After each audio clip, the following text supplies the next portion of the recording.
All right. Hello, everyone, and welcome.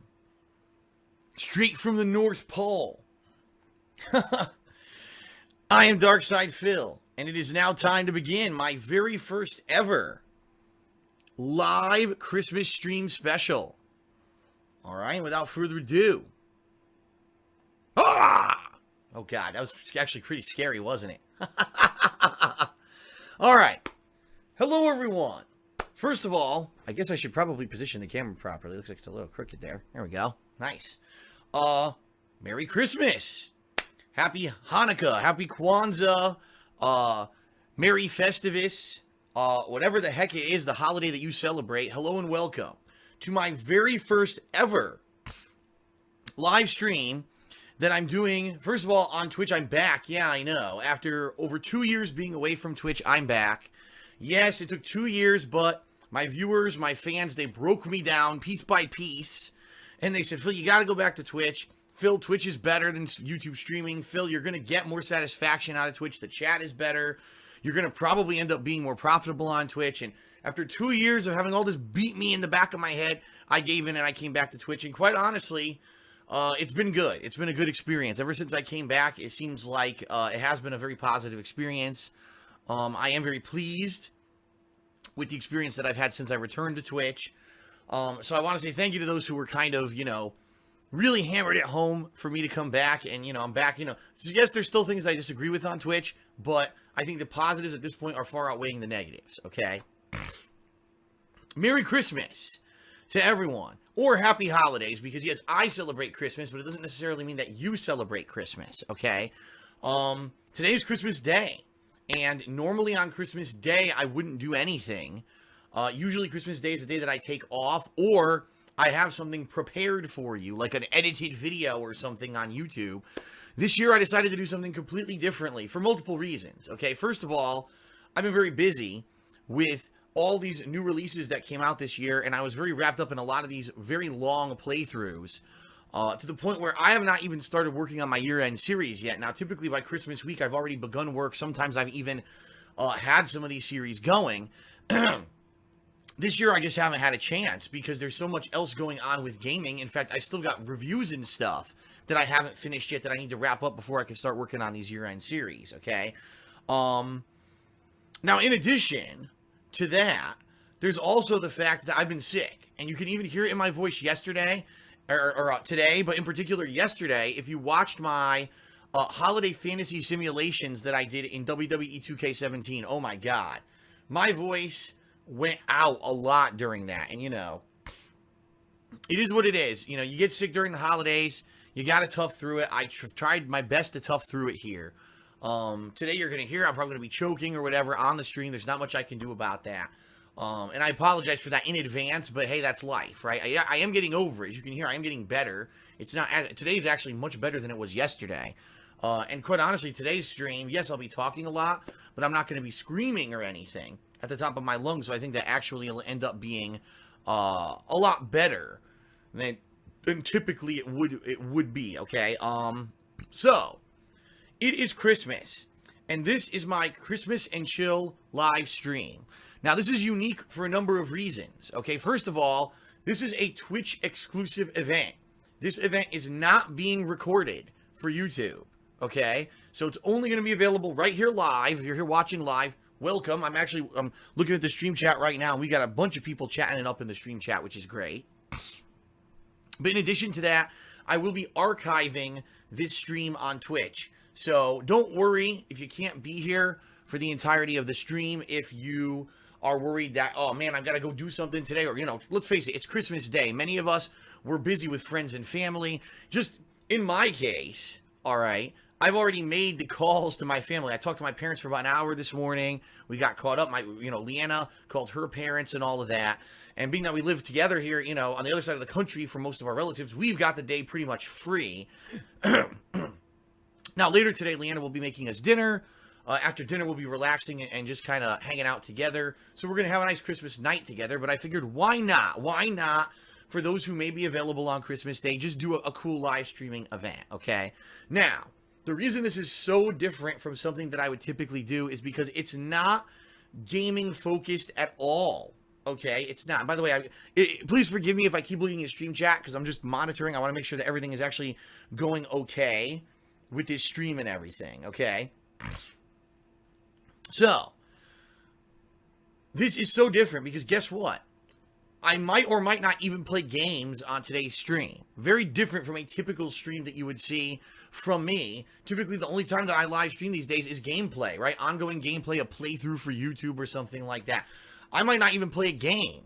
It all depends on how things go, okay? If people really want to see me or dying to see me play a game.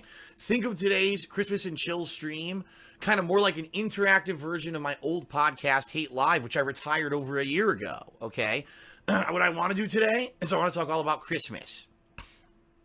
And forgive me, yes, I'm going to have to be drinking and everything during the stream so I can keep going here.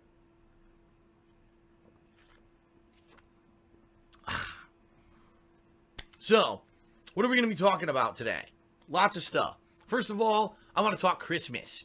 I want to show you what I got for Christmas. I actually have my gifts in the room I'm going to reveal to you.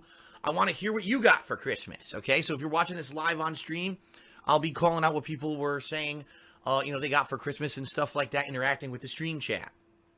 I want to talk Christmas traditions. I want to share with you some of the things that traditionally I would do for Christmas, family traditions, all right, cultural things that in my family we would do growing up, okay? And then I want to talk a little bit about how I would celebrate Christmas over the years, how when I was younger, how I would celebrate it, how I got a little bit older, how I would celebrate it, and how we celebrate today, okay? So it's going to be a lot of that kind of discussion, and I'll tell you my side, and I'd love to hear other people's, stories too in the stream chat. Now, the one thing, sadly, I didn't get ready for today, as you can see, there's no stream chat on the screen. I know there's ways to do this, okay? I'm fully aware that you can do it, you can set it up. I've just been so busy and sick lately, I just haven't had the time to figure it out. Now, I know that even I'm using this program called Streamlabs, and apparently, it's not even a program, it's a plugin for the browser, and apparently it allows you to do it easily, but again, I've just been so busy, I haven't even had a chance to mess with it, and, I apologize, but at the same time, maybe this is kind of a gift in disguise, because you know for a fact that some people here are going to be, honestly, they're going to be trolling or whatever, and it's better to maybe not see that on the screen for the holiday stream. Now, I do want to say this, keep in mind, that coming up, and you know what? I didn't set it up. God damn it. I had it set up because I wanted to talk about the Patreon goal for this month. If we hit the Patreon funding goal for this month, December, which is 6 days left to pledge, I'm going to be doing a 7+ hour marathon style stream that's going to be very similar to today. The difference will be that it's going to be a marathon, first of all. You, if you pledge $5 or more this month, are going to be nominating games for me to play, like Stardew Valley or other kind of chill games where you really don't need to focus on the game. You can more primarily focus on the chat. If I can figure it out by then, I'd be more than happy to have like the stream chat on the screen for that event. So that more people, if you're watching it back, you can say, oh, here's the stream, and here's what people were saying while Phil was playing, so you can see what he's interacting with and all of that, okay? So apologies I didn't have that ready for today. It is what it is, but not a big deal. I don't think it's going to be, in the reality of things, it's not going to be that big of a deal. Like I said, I will be interacting with people in the stream chat and kind of reading some of their comments off and stuff like that, okay? Now, I am trying to auto-archive this on Twitch. Quite honestly, I've never used Twitch's archive function before, okay? So I'm not 100% clear on how it works. I read up on it, and what it's supposed to do is auto-archive this stream for about 2 months, and then I think what I need to do is create a highlight of it. And if I create a highlight of it, so what I'll do is I'll cut out the 15 minutes of, dead air before the stream started. It's supposed to keep it permanently here on my Twitch channel, and if it works, then great. I'm just going to leave this as an archived stream, so whoever, maybe you had to leave, you couldn't watch the whole stream, or maybe people who weren't available to be here live today will be able to come back and watch the stream on demand, just like an on-demand video on YouTube, okay? And yes, today, I won't be doing it necessarily super live, okay, like what I mean, if someone right now does a cheer in the stream chat, no, I'm not staring at the stream chat like this intently, so every time there's a cheer, I'll stop what I'm doing. But I'll be taking, a little bit of breaks during the course of this stream to thank people who have subbed and who are cheering with bits during the course of the stream. In fact, before I even get started, I know there's a few people who actually subbed and or cheered. So allow me to refresh here and give a few thank you shout outs before we start, okay? So thank you to the following people who, first of all, who cheered today in the stream already. We've got Neonborn Spartan 9, Fluffy Kid 49. Oh no, excuse me, not Fluffy Kid 419. We got Neonborn Spartan 9 and Cody Carls both cheered. However, wow, I've got 4 new subs today, including Fluffy Kid 419, Ya Boy Bob, Opposable, and MJC 0961. Awesome. So thanks to those who subscribed. Thanks to those who have cheered so far. Again, from time to time, I'll take a break to kind of give the thank yous to the people who are doing that during the course of today's live stream, okay? Alrighty then. You might say, but Phil said he would never do that. You're right. I said I would never do that during gameplay. You're absolutely right. If I'm doing gameplay, no, I'm not going to be giving thank you shout outs or whatever during the course of a playthrough. But during today's stream, it's a special exception. I'd be willing to do it, okay? All right, so everyone's in the Christmas spirit. Everyone's excited. Everyone's merry and bright. Let me tell you something. First of all, I love this time of year. The reason I love this time of year is because it's an opportunity to be happy, to be jolly, right? And even though I've been under the weather, and yeah, about a week ago, I realized I've been kind of negative for a few weeks this month because of the underlying illness that I've had. And I apologize for that, because it really does suck when you're in that festive spirit and then something drags you down. You know what I mean? This is the time of year when it's the perfect opportunity to just kind of focus on all the positivity around you. You know, the end of the year means that a lot of people are either getting a break from school or work. Maybe you get end of the year bonus. You're going to get Christmas presents. You're going to be able to share time with friends and family, which is pretty awesome. You got a new year where you can kind of renew things and start fresh and start new initiatives and everything. So it is a good opportunity for a lot of positive things to be going on.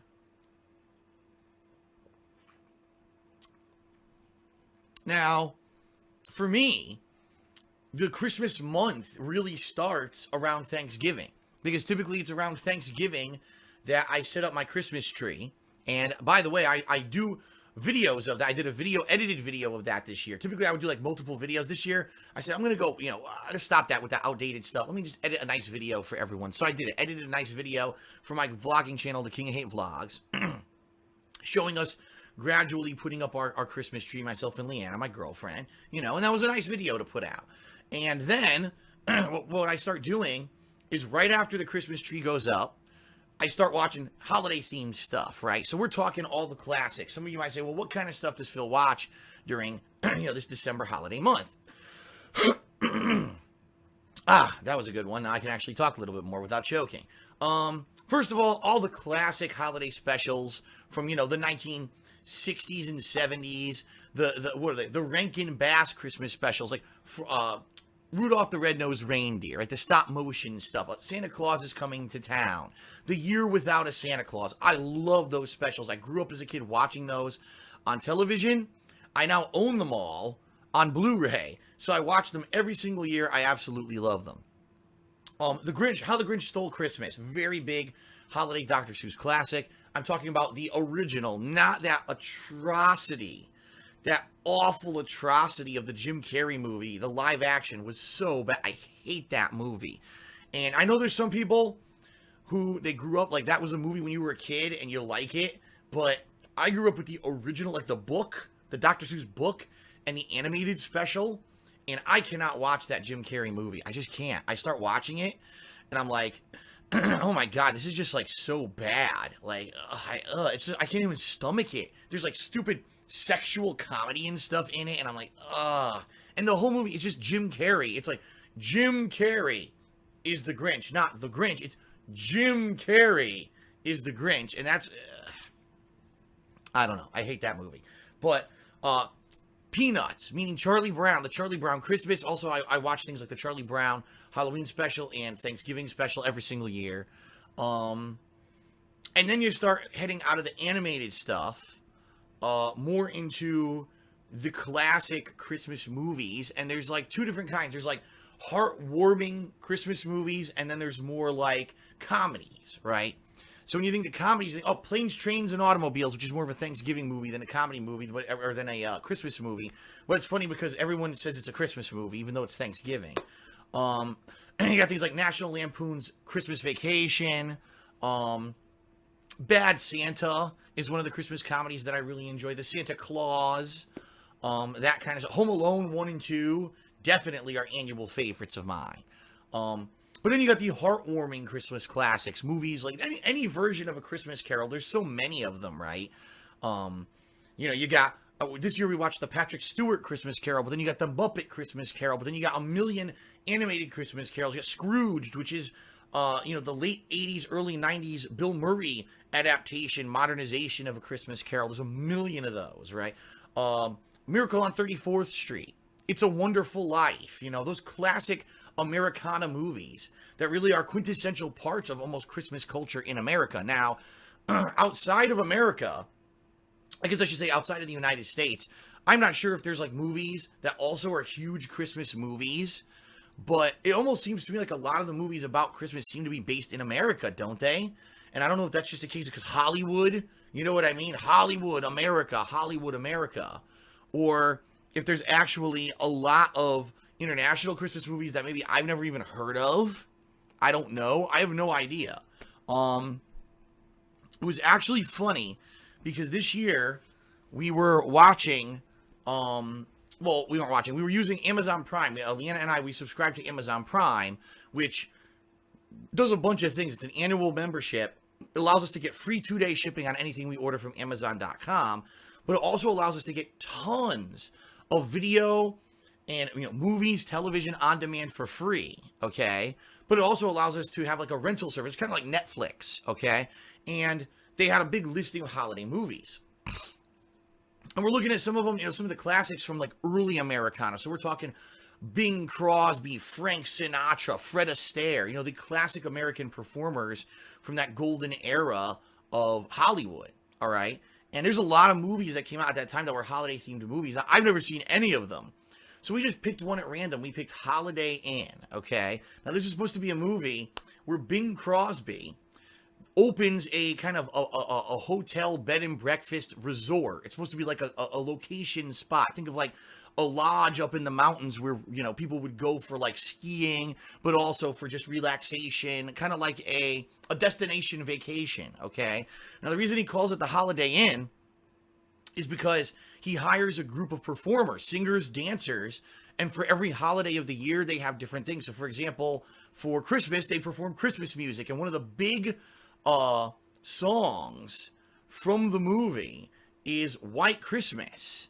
And White Christmas, that song actually premiered in this movie, Holiday Inn, which I never knew. Everyone's like, I'm dreaming of a white Christmas. That's Bing Crosby singing it from this movie, which I never realized that's what it came out of, okay? So we're watching this movie, and they got Easter, and they got all this stuff, right? They go to, this is so funny. They go to Lincoln's birthday. Now I'm like, what? Now the thing is, a lot of people don't realize this. The president's birthdays used to actually be big holidays in the United States, right? We don't realize this today because today we barely even celebrate them anymore. They're barely even like, they're supposed to be national holidays, but in a lot of ways, it's just a normal day for a lot of people. But I guess back then it was like an actual big thing. So they're celebrating Lincoln's birthday. What do? I was so flabbergasted. They dress up in blackface, pretend to be African-American freed slaves, singing, "Oh, Abraham, he freed the slaves. Oh, Abraham, Abraham." And it's the most racist freaking thing. But the thing is, back then, that wasn't considered racist. Back then, the big performers were mostly white. And so, of course, it was unfair. Of course, there were African-American people who were just as talented as the white people, but they didn't get those opportunities. So Bing Crosby and this actress in blackface singing this, and we're like, oh my God. And this is supposed to be like a Christmas holiday classic, Holiday Inn. And we're watching it, and we're like, oh my God, like, what are we watching? It was pretty damn funny. Check my Instagram, instagram.com/they call me DSP. We took pictures of it. We were like, we couldn't believe it. I was like shocked. I was like, But that's today. That's modern times. Back then, like I said, that was commonplace. That was considered like normal for the time, which is pretty funny. So anyway, I usually watch all this kind of stuff during the month of December. That's one of the ways that I celebrate. You got a Christmas tree. You got all this holiday themed movies and stuff that we watch every single night. And we also do, holiday themed food and stuff. Like, for example, we just today, this morning, we ate panettone, which is my Italian holiday tradition. It is a pastry bread. It's bread, Italian-style bread. It's an Italian recipe, because I am Italian, which has raisins and candied pieces of citrus fruit, like orange inside of it. And it has this kind of, it's a little bit of cinnamon, but it's like anisette and these different flavorings to it. It really has a unique flavor to this bread. And it's soft and it's delicious. It really is made to be like a dessert bread. So we each had a piece of that this morning for breakfast, and we'll be having that over the course of this week, because it's this little rounded loaf that you cut up. That's one of the traditions that we do. And today, we're going to have ham, because for Christmas, at least in the United States, there's two big traditions. Either you have turkey or you have ham. Now, turkey, for me, I like turkey, but I'm not one of these turkey aficionados. Like, the father in the movie A Christmas Story? He's such in love with turkey, and the turkey's cooking. He's eating the turkey before it's even done. And the mother's like, "What are you doing? You're gonna get worms. You can't eat that turkey before it's done." I'm not like that. Like, I'll have turkey for Thanksgiving, but that's enough for me. I don't want any more turkey. But some people are just like so crazy over it. They want it for Thanksgiving. They want it for Christmas. We're not doing that. We got a couple ham steaks downstairs that we'll be cooking. But a Christmas tradition that we've been doing over the past several years is Chinese food on Christmas Eve, all right? Now, I'll talk about that a little bit, because I'm going to talk about family traditions and stuff later on in this stream. I'm going to tell you why we do that, because it's actually a really funny reason why we have Chinese food every Christmas Eve. I've been doing it for the greater part of like 15 years at this point. So I'll talk a little bit more about that later on in the show, okay? All right, so before we get to any of that, because I'm going to be talking about my holiday traditions, how I've celebrated Christmas as a kid, how I celebrated it later on, when to open presents, all that kind of stuff is coming. What I want to do is I want to show you the presents that I got for Christmas, okay? And then what I hope to do is many of you hopefully will tell me, in the stream chat who are here live, what kind of presents you got for Christmas, all right? So first of all, what did I get from my parents? Some money. Because they know right now that's the best thing that could help me right now. Give me some money, help me pay my bills, help me keep doing this as a job. You know what I mean? They know how it is. So for them, they're like, they could either buy me a bunch of crap that I'm probably not going to use, or they could give me money. So they gave me some money. Awesome. Best gift that I could get, at this point, right? Now, Leanna, my girlfriend, got me a few cool items here that I'd like to reveal. All right. So one of the things that she gets me every year is a calendar, because I am very bad with dates. If I don't have a calendar in front of me, I will forget what day it is every single day. And if you've watched my videos over the years, especially the weekend preview, I'm like, welcome to the weekend preview. Today is and then I'll start looking around and okay, here's my laptop's open and it has the date. I will be so bad with dates.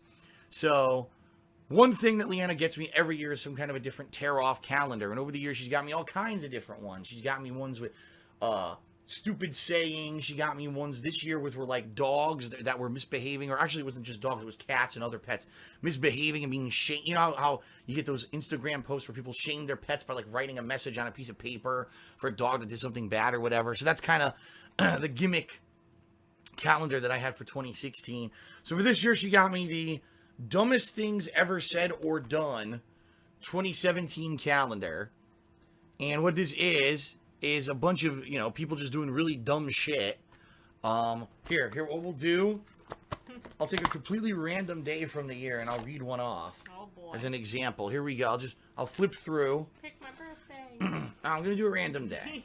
All right, here we go. June 22nd. Let's read this one off. The Business of Stupidity. The next time that you have a slow day at work, consider these views on the subject. If the president of a company has a clean desk, ITT Chairman Harold Greening observed, it must be the executive vice president who's doing all the work. Work is of two kinds, as philosopher Bertrand Russell said. First, altering the position of matter at or near the Earth's surface relative to other such matter. Second, telling other people to do so. That didn't have anything to do with being stupid. What kind of calendar is this?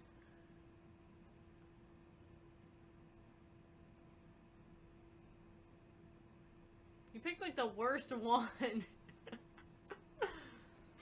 No, they're pretty much all like this. I'm not even kidding. Aww. They're all like, I thought it was gonna be like funny little quotes. Oh, this is lame. It's like these really esoteric fucking mind-thinking things. There was nothing funny about that. Think? Why the hell would I want to think when I look at this damn calendar? Calendars are so you don't have to think. God damn it. Worst gift ever. Wow. Well, It looked good from the outside anyway. It actually looked like a good calendar. Anyway, let's... We might get another now. I think we were going to have to get another because I just read 3 things. I was like, all right. Ooh, my favorite one. So this is a good one. There's a movie that Leanna always talks about that I've never seen. Now, I'm a big fan of the particular group who they're a part of this, all right? And so are my parents, and so are a lot of people, but I've never seen this. Is the Beatles' Yellow Submarine. It's a movie from the 1970s, very trippy, from what I've heard. This was my favorite movie as a kid. My dad bought it on VHS like a million years ago, and I watched this like 500 million times a year for like the first probably 8 to 12 years of my childhood. And it gets trippier as you get older and you start to realize that this is really the result of their drug trip. I've seen scenes of it, but I've never actually seen the movie. Oh, you have no idea what you're in for. So this will be good. I love the Beatles music. I'm a very big fan because the reason I'm a big fan is because my parents exposed me to the Beatles when I was very young. My mom actually owned the Beatles records, and I mean the records, the actual discs that you'd put on the giant turntable. They owned them all. And so I heard all their music when I was a kid, and I fell in love with it. And then, she got me this for... So we'll be watching this probably sometime in the near future. And obviously, I'll let everyone know what this is like, but... Oh, it's like drugs. But no, my dad had all the vinyl records, too. And he had that giant, 50 million VHS's anthology set on the Beatles. He had memorabilia. He has, the different albums on, Collector's Place. He has, snow globes. He has so much Beatles merch. It's amazing. He has back in my dad's house, he had the entire den was a shrine to the Beatles. Everything Beatles. It was great. So my last present was pajamas. Woo! Woo! Pajamas. Take your clothes off now and put them on live. Well, it's nice. I actually need another pair of pants. Another pajama pants, so pajamas. There you go. So that's what I got for Christmas. Leanna got various things. You can only bring 2 of them though. You can't bring the third one. Well, I could. The one big thing that I got for her was a big pressure cooker pot, which she wanted one, but I found one on Amazon for big discount, so I ended up getting her a much larger one than she originally had wanted. And we're gonna be looking to do different recipes and stuff with that thing. The thing is crazy. It makes soup.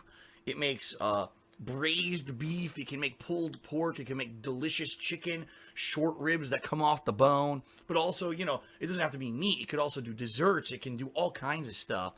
And one thing we actually talked about, this is pretty funny. As you guys and gals know, I make my own sauce, my own family recipe of Italian sauce.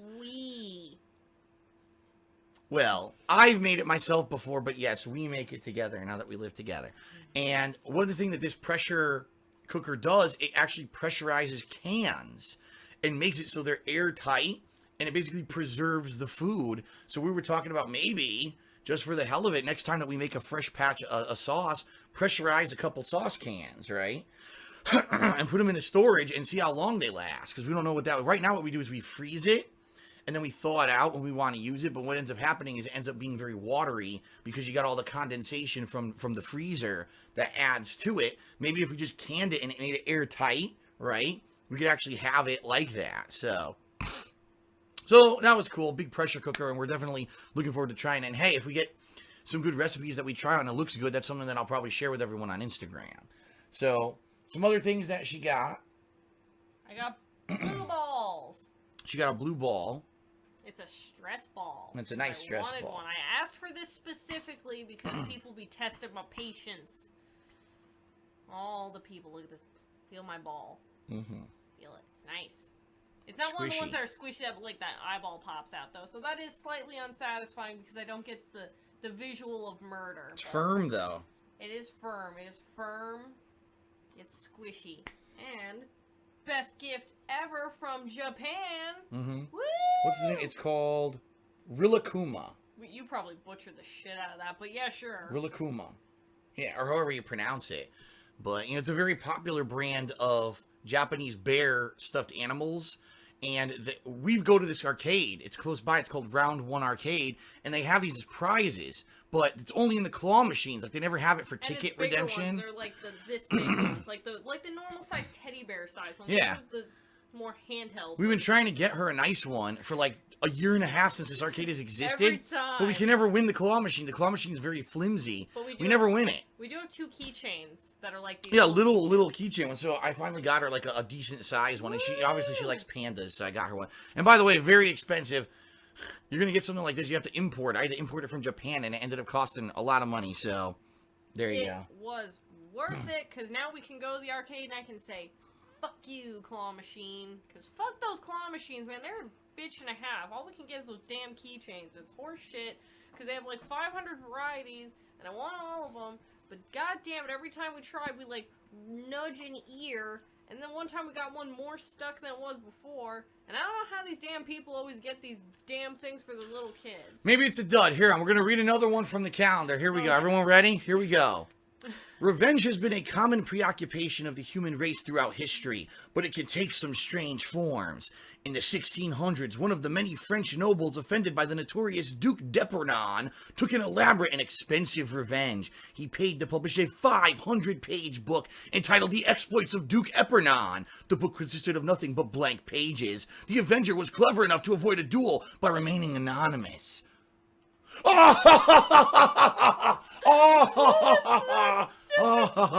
Do not buy this calendar. This calendar sucks. Oh my I god. love it because it was so ridiculous. What the fuck? That is terrible. Oh my That is god. the worst. This is the most bullshit, misleading fucking calendar ever. Because look at this damn cover, though. This cover makes you think Yeah, it looks like they're gonna have exploits of dumb people or something. It has nothing to do with that. God damn it! I want a fucking Darwin Awards calendar, not. Oh my Oh, god. look at this funny quip. Oh my god. That's terrible. Ah, damn it. So, that's what we got for Christmas. So, now, for a couple minutes, let's open up the stream chat. What did people get for Christmas this year? I'm curious to hear what some people got. Did you get video games? Did you get other stuff? You know what I mean? Like, what kind of stuff did you get what you asked for? Did you not get what you asked for? Someone that got nothing? That would be terrible. I got nothing for Christmas. Let's see. Holy shit. A MacBook Pro and the new iPhone. Christmas sweater. Let's see. Oh, one of those fitness watches. What are those called? The iBit, I think it's called. Fitbit. The Fitbit. That's right. Call of Duty Infinite Warfare. Sorry about that. Sorry about that. Although, if you got the Legacy Edition that has Modern Warfare Remastered, or if you're going to play the campaign of Modern Warfare or Infinite Warfare, but sorry if you were, looking for anything good out of the multiplayer of that game. I hope someone got that bunny onesie from Christmas Story. That'd be like the best troll gift. Dishonored 2, Watch Dogs 2, WWE 17, and a Deadpool mask. That's a pretty good haul right there. Those games will actually probably keep you busy for the next month or so, because a lot of those are long ones.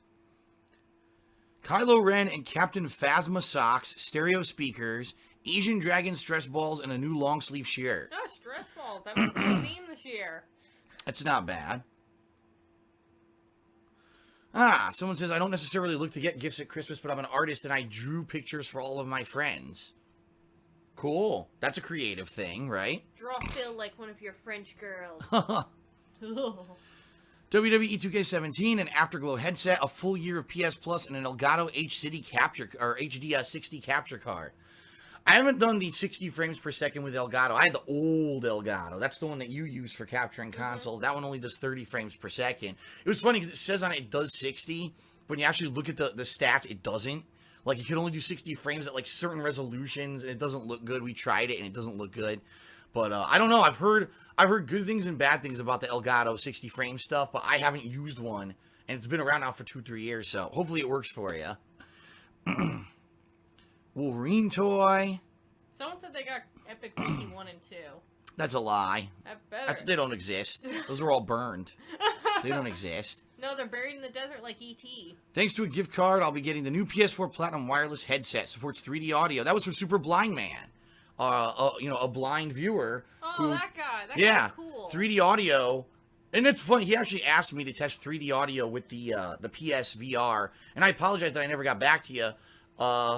From what I can tell, it does surround sound, but I didn't necessarily hear, like, oh, this is higher and this is lower. But then again, I didn't really play any games that I think that would have been implemented in. You know what I mean? Like, I think there may be games eventually where you need to hear things above and below and stuff, but not really this line of games that they have for the VR. But hey, 3D audio could be really cool if you actually can tell, with a stereo pair of headphones, geez, is it coming from above or behind? Where's it coming from?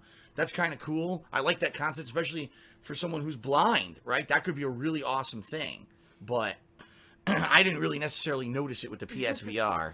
Someone noticed that you did say blind viewer, and that is kind of a funny irony. Well, oh, come on. Shut up.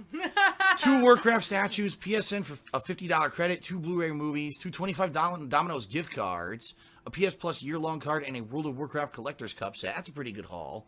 You got some good stuff in there. At least, not having to pay for PS Plus for a year is a really good thing. Especially like World of Warcraft. Obviously, you liked what you got there. I wonder if anyone got the gift of Jericho for Christmas. That's Someone brings up DeBella's subs. Do I remember DeBella's subs from Connecticut? I got a gift card. They exist out here. They just opened one. Oh, yeah, they did. Over at a shopping center. We haven't tried it yet. But no, they just opened one a couple months ago at a shopping center nearby. So maybe that'll be something that I try out in the future. I don't know. A portable charger, a Cammy pop figure, and Akuma in Street Fighter V. Nothing in Street Fighter V is a gift, ladies and gentlemen. I'm sorry. Aww. Nothing. Aww.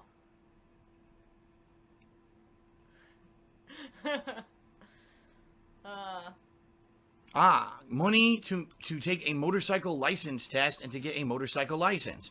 There you go. It could be pretty pricey, firsthand to take this stuff, the tests and everything. No, so, dude, those fucking classes, like, there was one class that's really fun. The one about drunk driving where everyone got the drunk goggles. Oh my god, that was my favorite class because some numbnuts was wearing it, and we were doing a test where people were throwing a ball and to see if you could either catch it or kick it. He goes to kick it. He kicks the freaking chair, and it's one of those old school metal, like, classroom chairs. He falls over, and he's, like, dead on the ground for 2 minutes. It was my favorite thing ever. Why are you tell them that? You're looking at me like I haven't heard this story. Tell the camera. It was a good story. And then I did it, and I failed. I'm not very good at being a drunk person. I see a lot of people are mentioning Star Wars stuff. I guess Star Wars is big again, because of the movie, and now we got Rogue One. I see that someone said they got a Kylo Ren action figure. A few other people saying they got different kinds of Star Wars related stuff. That's cool. Star Trek 4 on Blu-ray, the one with the whales. That's the one where they go a time warp to modern 1980s New York, I think, or something. Yeah, it's really weird. I remember that one. It's described the one with the whales. Yeah, because it's about whales. They go back in time and then they have to interact with the whales and stuff. It's a really weird movie. Okay. I mean, when you get to the 4th movie in a series, you got to start grasping at straws. Man, I thought the Beatles' Yellow Submarine was gonna be trippy. Man, that is so normal sounding compared to that. The one with the whales, I got myself a $50 Google Play card. Good on you, sir. Because quite honestly, as you get older, you're going to start to see you're not going to get great gifts from a lot of people. So you got to start getting stuff for yourself. So good on you. I bought myself a game. Well, my Christmas present to myself this year was a new UPS, Universal Power Supply, for my PC. Because this week when I tried to play Friday the 13th beta, my Universal Power Supply was screeching and turning my computer off. So it's obvious there's something going on with it. So $100 spent on myself, but it's really just an upgrade for the business. Woohoo. Yeah, you just got a game on Steam. I bought Civilization 4 because it's like $5. I was looking through my wish list, and there were things there that were like $3. I think Oregon Trail's like $3 now. I almost bought that, but I'm gonna wait for a more appropriate time of the year for that one. A SCUF controller. That sounds familiar. I think I know what that is, but it's not coming to mind. It's a kind of controller, but I can't remember what kind it is. SCUF. It sounds very familiar. I'm pretty sure it's one of those like higher end controllers. Maybe one of the customizable controllers. I can't remember though. I should have gotten you that leg lamp from A Christmas Story. That would have been great. That would have been the best gift ever. Pokemon Sun. That's good. Pokemon Sun. You know, I'm playing Moon. Pretty solid game. In fact, I'll say this: Pokemon Moon, if anything, is a lot more challenging than a lot of the other Pokemon games. A lot more. It seems to be more of a game versus just, you know what I mean? You go to play Pokemon. And a lot of the times you're just spending time going through the mode. I captured the Pokemon. I kill everything, you know. This one actually seems challenging to me. So, if anything, that's something. It may actually be a better quality Pokemon game. Oh, wait. I forgot to mention I got stuff for the business for Christmas. Well, I bought it for myself for the business. I got new colors, and I got some more soap boxes for the old style soaps. And, yeah. Oh, and I got a little sample. I got a little fragrance sample with my order called Electric Lemonade Cocktail. It smells like a lemon lime candy, like a Jolly Rancher. It's awesome. Someone did confirm the SCUF controller is a customizable controller, just like the Xbox One Elite, where you could swap parts out and stuff. So I was right in that assumption. Let's see. I got a flash drive that's indestructible. How the hell? What? Really? I think a hammer? I was picturing someone backing like in their driveway, like in those as seen on TV. Oh no, I left my random valuable item in the driveway. Someone got Royal Rumble, WrestleMania, and SummerSlam tickets. Damn. Listen, I went to WrestleMania. Now I know there's various levels, okay? You can get El Cheapo WrestleMania tickets for like $50 to $100, but they're up in the nosebleeds. If you want good WrestleMania tickets, you're going to be spending upwards of $500 or more. To get tickets to all three events, that's a pretty damn good Christmas present. Damn. Now, the question is, can you afford airfare to all three events? Because I'm sure they're not in the same city.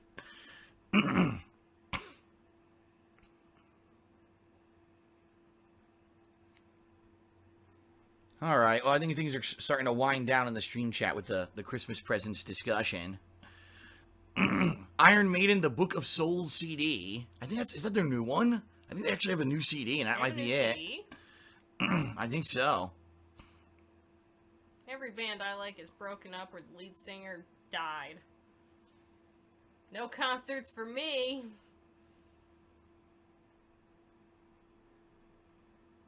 All the things I like are dead. Except you. A man crate of real ramen and spices like chili pepper. Ooh. I actually heard. Now, I don't know if this is absolutely true or not, but I have a follower who I follow on Twitter who gets those boxes from Japan. You know how you do the subscription boxes to different foods? Apparently now, I don't know if this is true for everyone or just this company, the United States Customs Department is not allowing certain types of ramen into the country.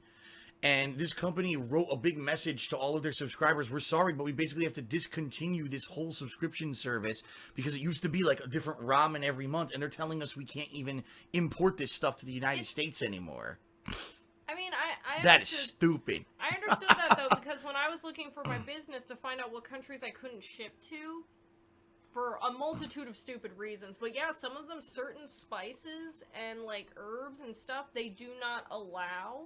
So I think it's probably because of the stuff that's in it, not like the noodles themselves. Who gives a crap about that? But yeah, it's probably the... Why are we even regulating that? I mean, let's worry about... I used to work for Sikorsky Aircraft, okay?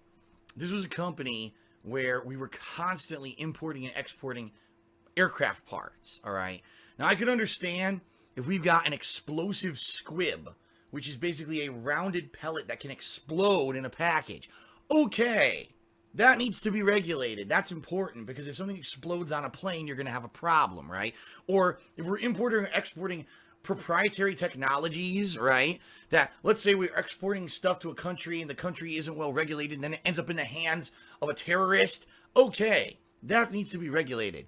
Oh my god, a cup of Japanese ramen. You know what I mean? Like, this is what we're fucking busy with. Well, it's funny because when you look at the shipping stuff, there's some random things that it's like, you kind of gotta wonder how it got on the list. There were several countries, but it wasn't all of them, where you weren't allowed to send human remains or ashes. And I thought, that's kind of weird that some of these countries had to specify this, but other ones, one in particular specified a certain plant couldn't come in because apparently bugs would get stuck to this plant, and if it got into the country, it would basically do, like, that's a big thing for botanicals and plants and stuff. They won't have them shipped because they're concerned of, like, the bugs that are attracted to them. Like, in Florida, there was, like, a spider or something that came from a banana shipment. Well, I It was, mean, like, messed up. But so that's why they do something like that. I can but understand that. If you're doing spices- live produce, that's different. Yeah, but spices but- themselves shouldn't. I don't know if that's, like, what that's relating to, because I always wonder about some of these things you can't send. Like, oh, you gotta see some of these countries. Some of these countries are hardcore with what you can't send. In Italy, you can't send playing cards. Fun fact. Apparently, Gino Saggi is angry that I did not say that he got Hitman for Christmas, but I didn't see his message, so I don't know what Hitman he got. Maybe he got the full season pass. Blood money is the best. If you got the full season pass, that's good, because then at least you could play the game. It'll feel like a game. The problem for me with Hitman this year was it came out so separated in these episodes that it didn't feel like it was a connected game. It just felt like episode here, episode there, episode here. You know, when I played Hitman Absolution, it felt like it was one continuous plot line, while this last one didn't, but... Blood money's still the best one. No one will ever tell me otherwise, because that one, you can kill someone with panties. And if you ask me, that's only the best way to kill someone. The Spider-Man trilogy on Blu-ray, cologne, Steam cards, liquor, and a new razor, and some clothes. I mean, that's good. Good personal hygiene stuff. Spider-Man trilogy is kind of the first movie I liked, the second movie I liked, the third movie I hated. So it's kind of like two okay to good movies and a terrible one. But I actually liked Tobey Maguire in the first movie a lot. I thought the first one was the best one.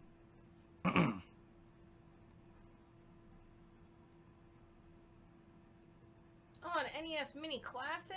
That's good. Isn't that the thing that's, like, back-ordered to, Yeah, that's like, the thing no one can forever? get. No one can get it because it's a novelty item, you know. Play NES games on your modern TV with an HDMI cable and supposedly no delay. I don't know because I didn't get one.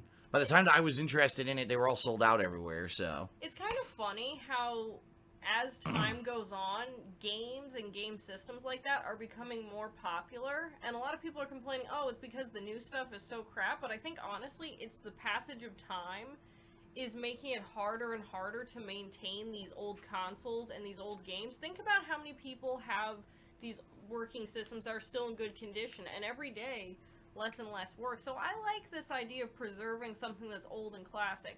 What I don't like is when we make an HD version of a game that came out 2 years prior. I'm looking at you, The Last of Us. We didn't need it. But if you're gonna preserve something like Mario or something, I'm all for it. But I don't know. I think it's actually a cool idea though to have like maybe who knows, in like 50 years there'll be like a PS2 or a PS3 like mini classic. Wouldn't that be crazy? All right, well, looks like it's calming down now with the Christmas present stuff.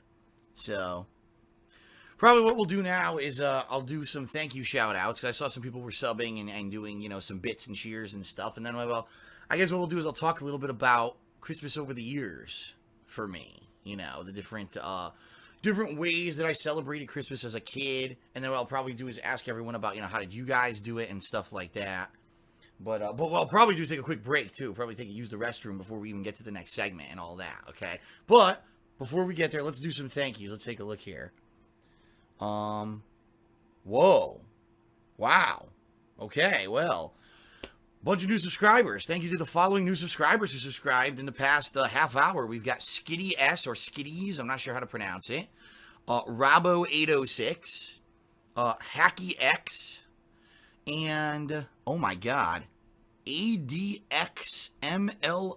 Ickelman?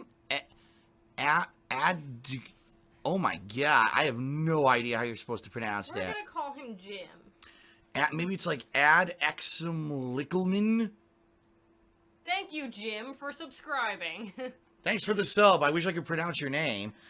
I cured it with my brain, gave a pretty respectable 500-bit cheer. Someone did a 100-bit cheer, but again, Streamlabs, sadly, is not archiving all of the names. This person cheered 28 minutes ago, and the cheer says Merry Christmas, 100 bits, and it doesn't give me the name. So I'm sorry, I can't give you a thank you shout out because it's like glitching. If anyone has a solution to this, this has been happening ever since I started using Streamlabs, so I feel bad, but if it doesn't leave the name there, I can't give a thank you, and there's no way to, like, fix it. It just doesn't list the name. I apologize. Oh, and 007 Blaine just cheered. Thank you, 007 Blaine. Woo.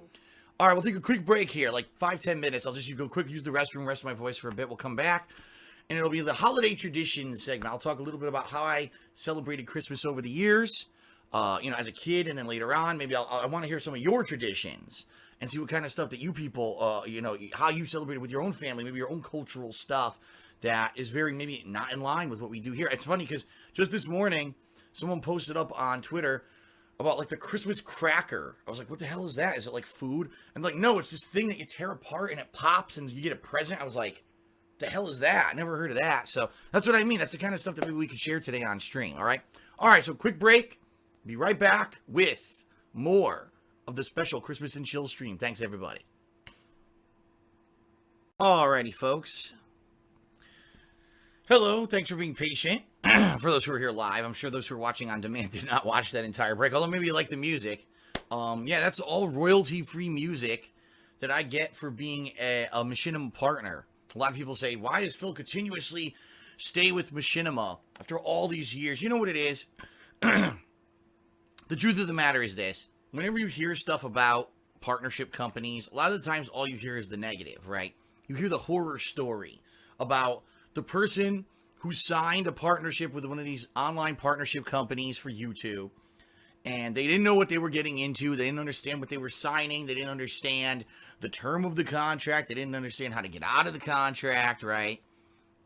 And that's all you hear. The bottom line is that Machinima, over the years, yeah, they've had a lot of ups and downs. And yeah, Machinima has had a lot of situations where they could have done a hell of a lot better with their communication with me. For example, last year, they renegotiated my contract out of nowhere with no warning, okay? But I get the feeling that, unfortunately, that's how a lot of these companies operate, that they don't necessarily have the hindsight, the foresight, the staff, the manpower to be able to say, attention partners, in 6 months, we'll be changing all of our partnership contracts and you need to know. So I certainly have my criticisms of Machinima, but there's a lot of cool, positive things that they've done for me over the years. One of them is they give me access to this huge archive of music, sound effects, and stuff that I can use completely royalty-free in any of my videos because they've already paid to have the subscription to this service. Think about how cool this is. Let's say you're a kind of person that makes music, stock music, background music, or sound effects. You can sell your services. You can actually contract yourself to a third-party website and basically get paid for all of your work without having to worry about, I have to sell directly to a person, which could be a nightmare. Imagine that if you were someone who was into music and stuff, but you have to sell your stuff individually to, like, different companies. No, you can contract yourself to one of these big archive websites and get paid, a certain amount per work or whatever. And then for me, since I'm a partner with Machinima, Machinima pays a flat rate to subscribe to that site, and I get all the music to use in my videos. So it's kind of it's a win-win. It is. It's a win-win. It's a cool thing. And, that's really cool. I like that. I like the fact that I have that access. So anyway, that's the music that you heard during the break, okay? All right. So, back to the Christmas and Chill stream. I hope that you've enjoyed it so far. Unfortunately, as you hear, my voice is hoarse right now. I got a cough drop in my mouth. Still trying to get over this cold. It's funny because if I'm doing just regular commentary during gameplay, I'm not constantly talking.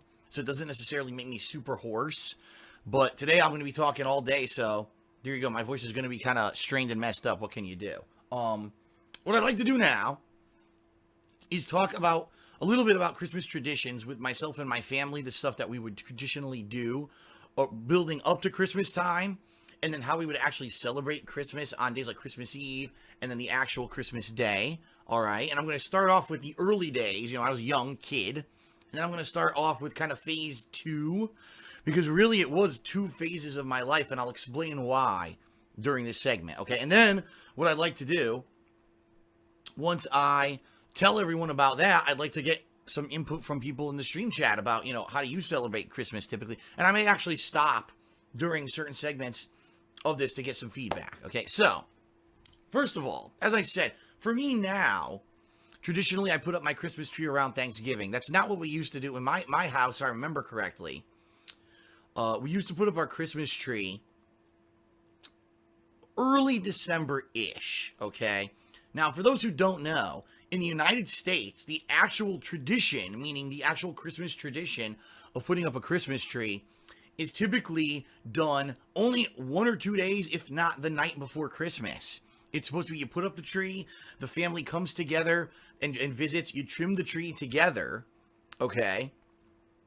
Christmas night, Christmas Eve night, so that kind of tires you out. Then you all go to sleep because you're tired from trimming the tree, and then the next day everyone opens up their presents.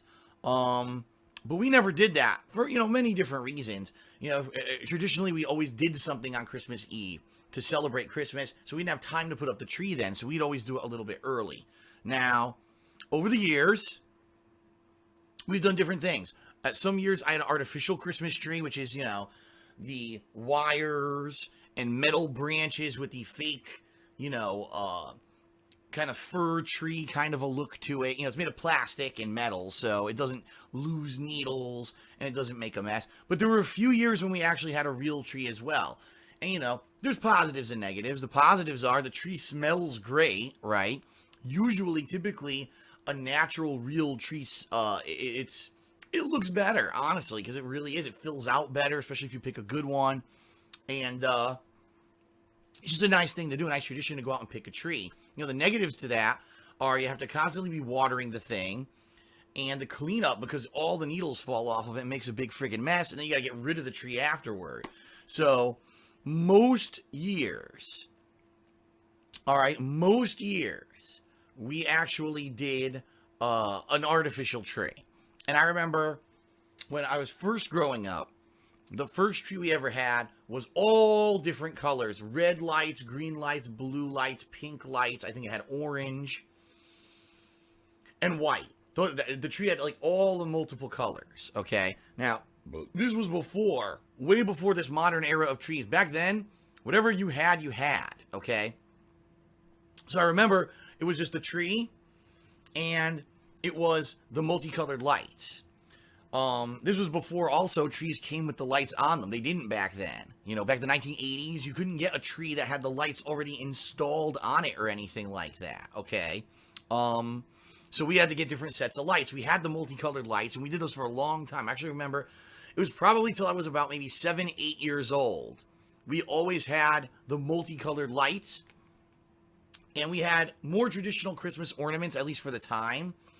A lot of the ornaments we had were, you know, a Santa Claus, a snowman, a candy cane, all those traditional kind of Christmas things. But I remember at the time, the big thing in the 1980s, I don't know why, it would be a plastic ornament covered in like felt. So it actually felt like fuzzy. And it was weird to me. Like, I don't know, like my mom loved them and everyone like thought that they were like the common thing. And you see them everywhere in all the stores. But for me, it was like, why are the ornaments fuzzy? And I don't know if my mom got those because, maybe because she thought that maybe it was safer for kids, you know, if fuzz, if it falls or the kid picks it up, doesn't get, I don't know, no sharp edges. I have no idea. But just a candy cane that like has felt, it's fuzzy felt candy cane. Just bizarre. So that was one of the things we did. And my mom always had a nativity that she put under the tree. Keep in mind, I was raised Roman Catholic, okay? I was raised Roman Catholic, so a lot of religious kind of stuff was always around the house, and or, you know, we had crosses hanging in our bedrooms, crucifixes, and we had a nativity under the tree. And I remember it was a nativity that was made of actual hay, and like it had like moss and stuff, artificial, but it was all there. And you had the little figurines, the three wise men, and Mary and Joseph, and the baby Jesus, and the shepherd with his sheep, and you have the donkey and stuff like that you would put under the tree. But also, for at least a few years, we had a Christmas train because my uncle, his name was Uncle Richie, he's my mom's older brother. He was into trains. He was a train collector. And in his basement, he had all this giant display of big, model trains going around. And he had big mountains and stuff, artificial towns and stuff in his basement. It was his hobby. He was a collector. So he actually built this plastic train. Well, didn't really necessarily build the train, but he bought one that would go under our tree. Okay? And the thing actually ran on batteries, but I think if you gave it like water, it was steam powered. So it would go around and actually create steam coming out of the smokestack as it went around. But this thing, seriously, this thing was not reliable at all. I don't think the thing could go around the track for more than like 4 times without completely derailing and going right into the wall. And it was every time we tried to do it, turn it on, wow, here comes the train. Oh, there it goes. Right to your foot, right into the kitchen. Oh my God, I remember a few times flew into the kitchen. My mom was in the kitchen baking or something. She's like, what the fuck?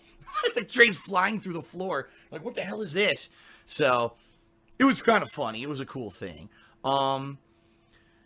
Now, if I remember correctly, we had that tree, meaning the multicolored artificial tree. We had that one, like I said, till we were about 7, 8. When I was around 7, 8 years old. Now, we also had our own individual trees in our bedrooms. And when I say our, it was myself and my parents. I was an only child, but my parents actually adopted my cousin, who was actually the niece of my father. Okay, because for personal reasons, her parents were both sadly druggies. I hate to say that, but they were really messed up druggies. They were terrible parents. They were a horrible influence on her, and she needed to have a stable household. Okay, it got to the point where her parents were getting arrested for drugs, and my dad finally stood up and said, I'll adopt her. I'll take care of her. I'll raise her. Okay, so that was my cousin Melissa. Now, she was 5 years older than me.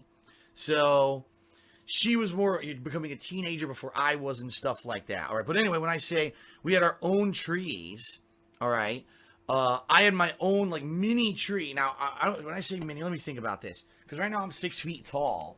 The tree was probably about the height of my microphone. Okay.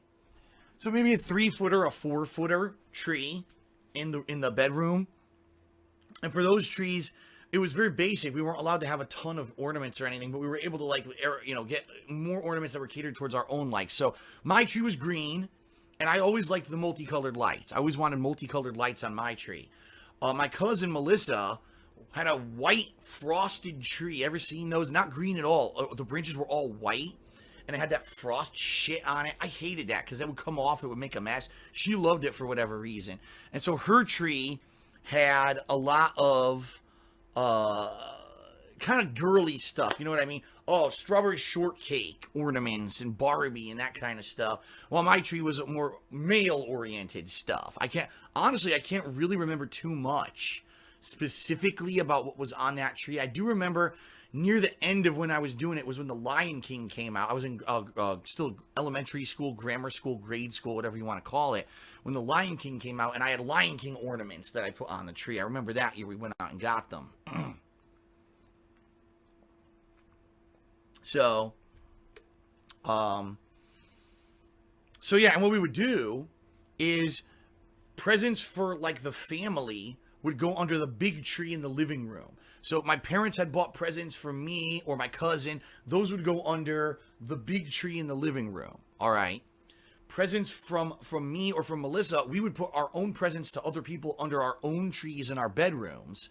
And then on Christmas Eve and or Christmas Day, whenever we went out to celebrate with our families, we would take those presents with us and hand them out, obviously, to the appropriate family members. Sometimes the family members visited us, and then we would obviously get the presents and bring them downstairs. We lived upstairs, and our bedrooms were upstairs. Our parents were downstairs. So, some traditions around the house and some things that we just did for Christmas during the Christmas month. So, it's like December, okay? First of all, my family was very food-oriented, all right? My mom is basically half Polish and half Italian. So she's got some Polish traditions in her that she kind of carries over, but she's also got these Italian traditions, all right? I would say in her cooking, it was kind of 50-50, because like she's the one who taught me how to make my family recipe of Italian sauce, but at the same time she would make pierogies, these Italian pasta, not Italian, excuse me, Polish pasta with potatoes and cheese inside. You fry onions with it and stuff like that. So she would kind of make 50-50 the mix. So some of the things that she would do during December month, first of all, she would make sugar cookies, which are very basic, cookies made of a very soft, or not soft, excuse me, very sugary dough, flat, and we would decorate them with like colored sugar and stuff and put them on top. God, I remember these things.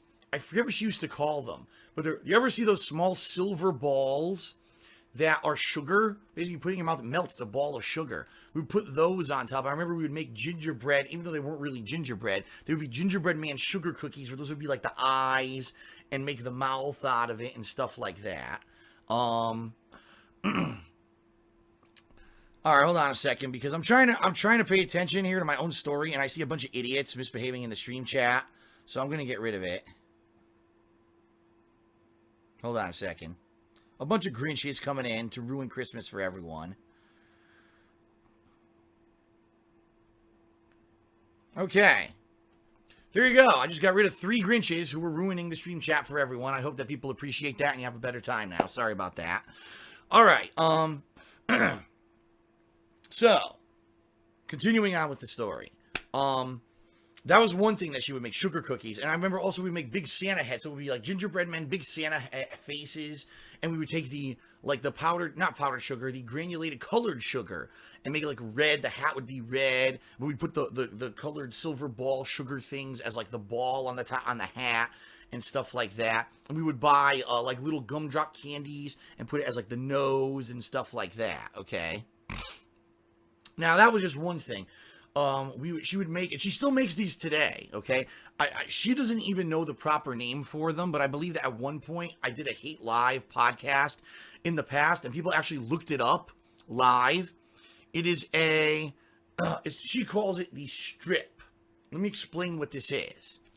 It's a pastry, but it's more like a bread than a pastry, okay? It's dough, and the dough has a filling. So have you ever seen a jelly roll? You know what jelly roll looks like? How it's like a cake that's like rolled in like a circular pattern, but there's like a layer of jelly or whatever in it. Think a jelly roll, all right? But it's not jelly. It has different fillings. One of them was like walnuts and stuff like that. One of them was poppy seeds, and one of them was prune with raisins, white raisins. And don't think cake like a jelly roll. It was actually a bread. And what it would be is a layer of dough, bread dough, with this filling rolled up into like an elongated, almost like a long oval shape. And she would paint it with butter, and you bake it in the oven. And it ends up coming out like this long thing. And when you cut it through it, when it's done, it actually kind of looks like an elongated jelly roll. But it's a pastry with flavorings to it. And I cannot remember what the hell the name of it is. But I just know that it's a family tradition. Still to this day, this year, I just talked to her this morning. And she said she made 5 of them. She used to make like 12 or more. Because she would give like 2 to this part of the family, 2 to this part of the family. She'd make 3 for us to keep. 1 of each kind for us to keep. I remember one would always go to my great aunt and uncle. One would go to, or a couple would go to my godparents and their 3 daughters. One would go to my mom's other aunt, Aggie. And one would go sometimes to her brother, Richie. So she would basically bake these for the whole family. It was the family recipe, and hand them out to the whole family around Christmas time. But Yeah, I just cannot remember what the hell the name of it is. Okay, I can't. I just can't remember what the hell the name of it is. But those are good, and I would help with those. She would actually give me walnuts, and we would shell the walnuts. She would actually shell, or no, my dad would, I think. And you take the walnuts, and there was a chopper, and I would chop the walnuts to get them into little minced pieces to put inside that. So it was kind of a family affair. She would be doing the dough and the fillings. I'd be chopping walnuts, and I'd be helping with the ingredients. And, you know, it was a cool thing. The whole kitchen would be full. She'd take out this big table, and, you know, she'd have these things all baking and laid out. It would take all day. So typically, when she did the strips, we would find something else. So maybe we would be doing the Christmas tree in the living room while she was working on the strips, is what she called them. And that was cool. And then some other Christmas traditions. We would always try to get Italian cookies. And a lot of people don't realize this, but Italian cookies are very different from regular cookies. They're made differently. They have a different consistency to them. And they have different kinds of filling. Some of them have fruit filling. Some of them just have like cherries on top and stuff like that.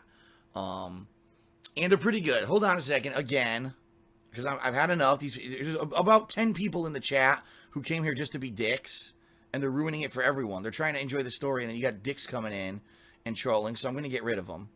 You know, I'm not going to hold my mods accountable today because my mods are you know, they're here, but they're celebrating with their families. They're not going to be moderating the stream chat every 2 seconds. Okay. Hold on a second. I just got to get this caught up here. Okay. Good. Some of them would have like apricot filling. Apricot is huge with Italians. Italians love apricot, prune, cherry. I'm trying to think of all the various fillings that you would have. Raspberry was one. And it was funny because some of them actually kind of looked like my mom's strips where they were like rolled up pastry with fruit filling inside. A lot of them would have sprinkled sugar on top. But it's funny because I can't even find these anymore. Even my mom, like we used to go to an Italian bakery called Luigi's, and they would always have these big platters of Christmas cookies. Okay. But sadly, it doesn't even seem like they exist anymore. Like it doesn't seem to me like you can even buy them anywhere. First of all, I live on the West Coast now, and the West Coast has very few Italians. So I'm not going to find them out here. Although it's funny because you'll go to a supermarket and they'll say, Italian cookies. And then you go, and they're nothing like what I used to have when I was a kid. They're all like kind of different, changed versions, probably to be more homogenized or more Americanized. But it was funny because I was talking to my mom this morning, and she said she went to that same bakery, Luigi's, the Italian bakery. They don't even sell Christmas cookies anymore. And it's like, really? You can't even get these anymore? No, apparently they've been phased out. You know, American culture has, again, it's becoming so homogenized to what's popular that there isn't really like high concentrations of authentic Italian families anymore. And therefore that kind of stuff is being phased out for more generic stuff.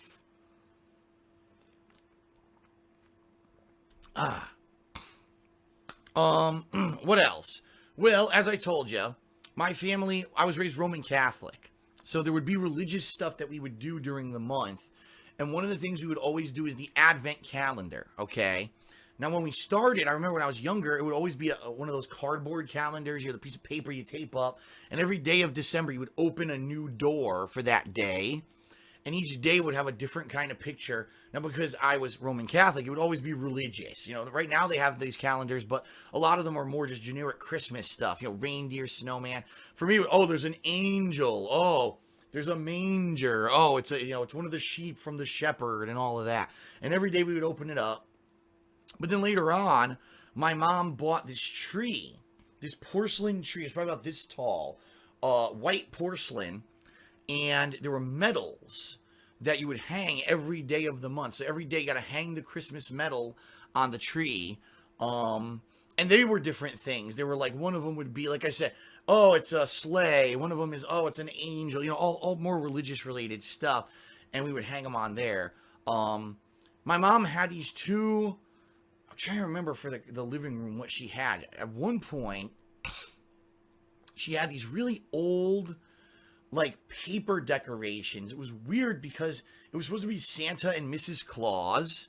And I remember it was made of paper that you would unfold, and it would be like round, it was really weird, like a paper fan that would unfold and be round, and then it had like a figurine on top of Santa and Mrs. Claus, but because it was paper, it ended up falling apart after a few years. So then I remember she ended up getting like porcelain doll. My mom was always a collector. One of those people, she's got to have all these decorations for the house, you know what I mean? No, it was nice. It was definitely nice to have these nice Christmas-themed things around the house, but at the same time, it's kind of like you walk into a house and it's full of all this stuff. You're like, what the hell? There's a Santa doll here and this here. You know, she at one point I remember she had this this Santa doll in the front hallway that it was motion activated. So you'd walk into the house and go, ho, ho, ho, Merry Christmas. It would play all this music. And you'd walk in like, oh, Jesus. It would scare you. Because you're like, gee, you know, this is pretty crazy. You know, there's so much Christmas-related stuff. And same thing, she would have like a garland that she would hang from like the front banner in the hallway. And she actually had this giant card holder where all the Christmas cards that we would get from our different family members, she would hang it in the front hallway, and all the cards would be there on display. And then between our living room and the front hallway, there was this cabinet, and on top of the cabinet were two shelves. So it was weird. You could like see through the room, but the cabinet was just like out of place. You know, the house is very old. The house was designed in, I think, like the 40s or 50s, and then modernized in the 60s or 70s. So she would buy a lot of collectibles, Christmas collectibles, to put up on these shelves. So for one time she had this kick where she was buying Christmas houses, where it was like these porcelain houses that would light up. You turn them on, plug them into the wall, and they would have this thing, click them, and they light up at night. And it looked nice, but again, it was so much collectibles, and I honestly have no idea what happened to all of these, because I know she doesn't do that stuff anymore, so who knows if they just got, like, sold or thrown out over the years, but it was nice. Or the holidays, I also remember the house would be transformed, and then I remember, as I was getting old, well, not really older, but I would say probably later elementary school into high school, my dad would put lights up on the house, and they were multicolored bulbs. We would go hang them all on the edge of the rooftop and stuff like that. And we had a big, a Santa in a sleigh outside who would wave like this with the reindeer. I remember we had reindeer out on the front lawn. And it would be nice when it would snow. When it would snow, it would look like Santa in the snow, you know, for Christmas lighting up. And we had a nativity. I remember we had a Christmas nativity with baby Jesus and, you know, Joseph and Mary. And I think I talked about this at one point in the past, but at one point it got stolen, which was hilarious. I mean, just think about that. So someone is putting out a lit plastic nativity, right? Baby Jesus and Joseph and Mary, and someone just fucking steals it off the front lawn. Like, of all the things you could steal, you're stealing the baby Jesus. Like, did they actually steal it and go put it on their lawn? Because no one's going to buy a giant plastic baby Jesus. So what the hell did they do? Maybe it was just a prank. Maybe it was just some kids being dicks and they went through it in the woods. I don't know. But who'd steal the baby Jesus off the lawn? You know what I mean? But it was funny. Santa never got stolen. Santa never got stolen at all. It was more of, you know, like I said, the religious stuff. So maybe that's what it was. It was the big joke. Some teenagers were around the neighborhood and being idiots or whatever. I don't know. But yeah, and then my mom would love, during December month, my mom would absolutely love to put out food. Now, you know, I was a kid, so obviously me, wow. But my dad, I remember he would eat a lot, and then afterward, you know, he was like, oh, I'm eating too much candy and stuff during December. So she would put out these platters, and it would be like, you know those little mini Reese's cups that get wrapped in the colors, like the green metallic and the red metallic and gold metallic wrappers. She'd put those out and stack them. So you'd just be sitting there in the living room, and you'd be like, you know, start eating candy at night and stuff, which of course is bad for you. But hey, I was a kid, I didn't know any better. And she had this glass tree that was hollow, and it was actually supposed to be a cookie jar, but she would actually fill it with Hershey Kisses. So it would be filled from the bottom up with Hershey Kisses, and you'd open it up and take the kisses out. It was funny because it didn't open from the top like you would think. It opened from halfway because it was supposed to be a cookie jar. So whenever you try to open it, the kisses would all fall all over the place, and we'd eat kisses. You know, all the kind of stuff that you would think of. Oh, man, what was that other thing? Oh, what's it called? We actually forgot to get it this year. Shit. Oh, man, I just realized we forgot to get it. It's an Italian, toffee candy. And we bought it 2 years ago because my parents were visiting here for Christmas. And now for the life of me, I can't remember what the hell the name of it is. But what it is, it's an Italian toffee candy. It's like a white toffee with nuts in it, almond pieces, okay? And then it's between two wafers, very thin wafers. And they would have different flavors to them. Not Toblerone, not Toblerone. I don't think it was called Baki either. God, what was the name of it? I'm trying to think in my head. It's gonna come to me because I bought it 2 years ago. I believe I made a video about it too. So, God, what was it called? I don't remember, but it have different flavors. One would be like vanilla flavored, one would be orange flavored, and one would be lemon flavored. And they're pretty good. They're Italian delicacy, and my mom would always buy those. Torroni, that's what it was called. She must have heard me. Torroni, that's what it's called. Torroni. And those two would be put out on like a plate. But typically those we wouldn't go too crazy. But maybe buy one multi-box and put it out. And once those were gone, those were gone. And yes, it was nougat. It was made of nougat. It's like a nougat kind of toffee kind of consistency to it.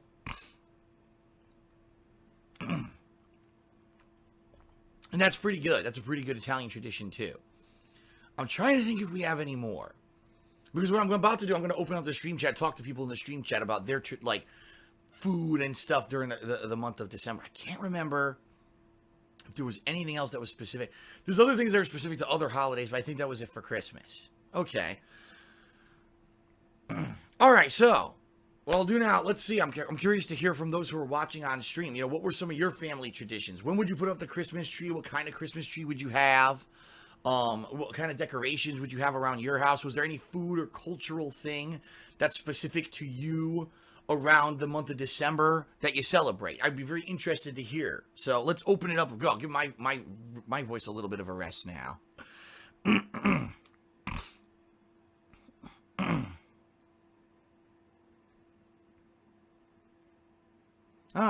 Putting nutcrackers on the tree. I've never done anything like that before. Oh yeah, one tradition I've never done that some people do is a gingerbread house. I remember when I was very young, I did one, and it came out horrible, and it was a mess. And after that, I never wanted to do it again. But I know a lot of kids do gingerbread houses around the holidays. They make their own, you know. We've always had the same fake tree. It's still up right now. Well, hey, if the tree lasts, go for it, right?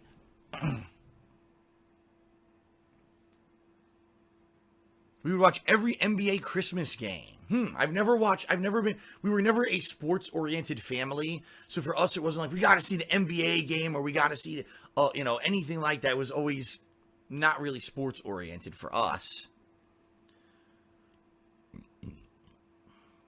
No, we don't do anything but give each other money. We grew up during communism when religion was forbidden, so no traditions. Wow.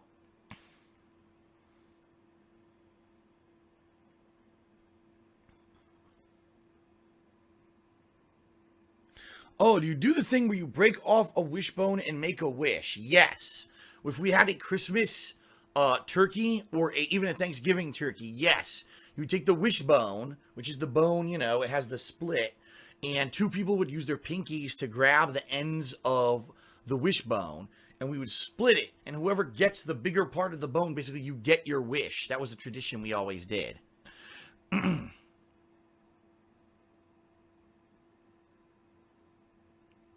Yes, okay. Someone just brought this up. Christmas crackers. What is a Christmas cracker? I need to know what this is. Apparently this might be a British or a European thing. Someone showed me a picture. I guess it looks like it looks like it's silver or something or metallic, and it's wrapped, and it looks like you pull it from both ends, but I don't understand how that works. What is a Christmas cracker? If someone could explain that. Why am I doing that? The stream chat's right here. People are just saying different things. Some people are saying we put up the Christmas tree a month before Christmas, while others are saying maybe a week or two before.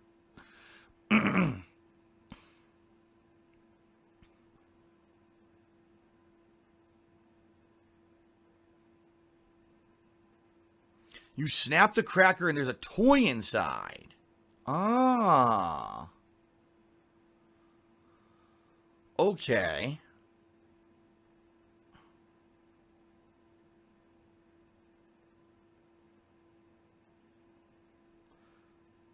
So I guess what people are saying is you pull it from both sides. Yeah, here we go. There's a paper crown and a joke and a toy inside of it. A cardboard paper tube. There's a banger inside of it. It's 2 strips of chemically impregnated paper that reacts with friction, so when you pull it apart, it makes a banging sound. I have never heard or seen this ever in my life. Never. This is something completely foreign to me.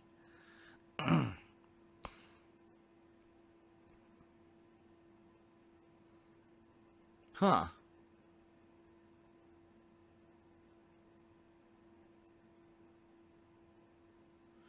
As I said earlier, we almost always had a fake tree. There was 1 or 2 years we had a real tree, but it made such a mess after. It's such a mess to clean up. There's so many needles everywhere, and having to deal with the water and constantly giving the damn thing water, and then you kick the bowl by accident and you get water spilled all over the floor and it smells. We only did it once or twice.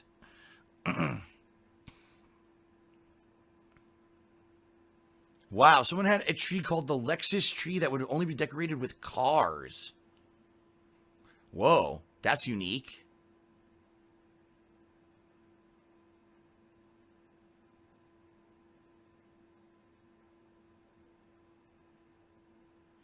So just to remind the stream chat, we're talking about Christmas traditions. What kind of trees and decorations did you put up around your house? And also what kind of maybe like food and stuff like that would you do during the month of December? I'm going to talk about actually celebrating Christmas Eve and Christmas Day next. But let's talk a little bit about maybe the Christmas traditions first.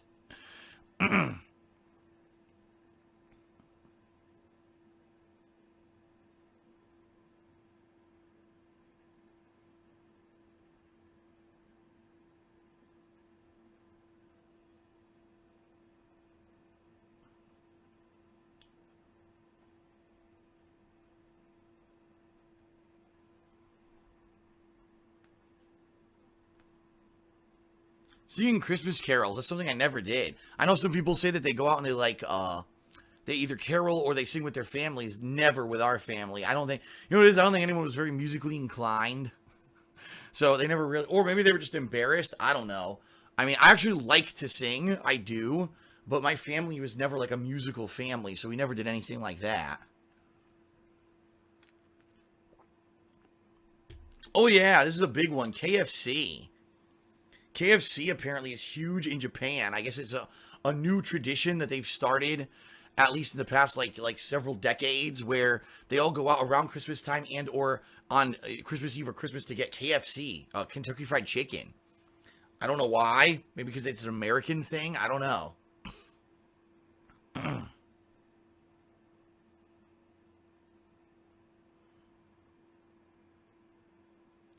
Huh.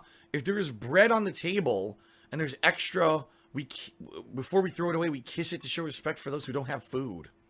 Okay? I've never heard that one before. So it says Christmas carols seem to only be in movies. No one actually sings on Christmas. I don't know. Maybe some people do. Does anyone actually sing on Christmas, or do you do caroling? Because I've never seen this in real life.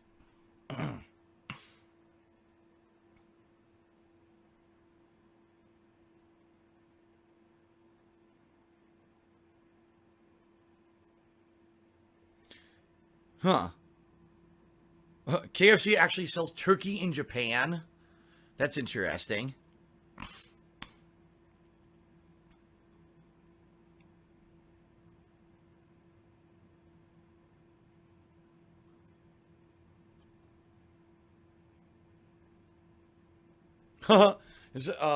G4S Pharaoh says, since I'm Asian, we actually don't celebrate Christmas anymore. We just go to an Asian restaurant in our town to celebrate.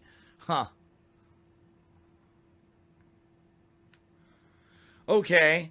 Flutter Knight is suggesting that caroling may be more religious. That maybe if you have, like, you go to a certain church or a religious group, you go out caroling with your religious group. I could see that. I can tell you, with me growing up Roman Catholic, I don't ever recall them, like, organizing a caroling event or anything like that. Of course, that could just be my particular region. I don't know. Whoa, Rogue Lucky 7 says, I used to play Christmas music on my violin in front of my entire family. That's a lot of pressure. Shit. It's Christmas. Get out there and perform for your goddamn family right now. You better do good.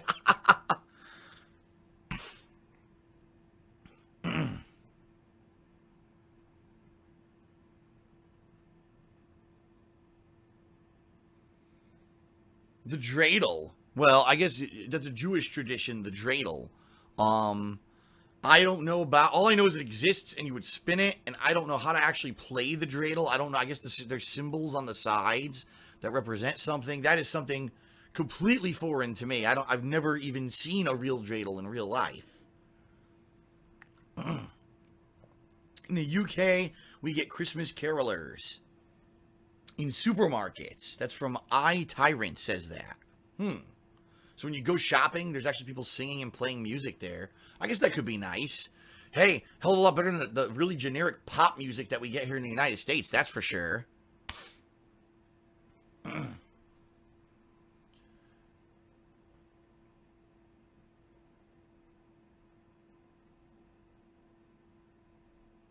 Okay, the person who said that they had to play the violin for Christmas says it was their idea, and there's no real pressure. Okay, well, phew. Play for your supper, boy.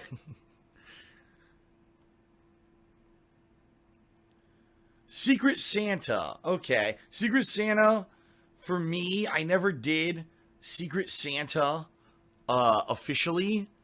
It was more through work if there was like a Secret Santa going on. And I only did it like once or twice ever. But I do know that some people do Secret Santa regularly, where you kind of buy a mystery present for either a family member or a friend or someone you work with.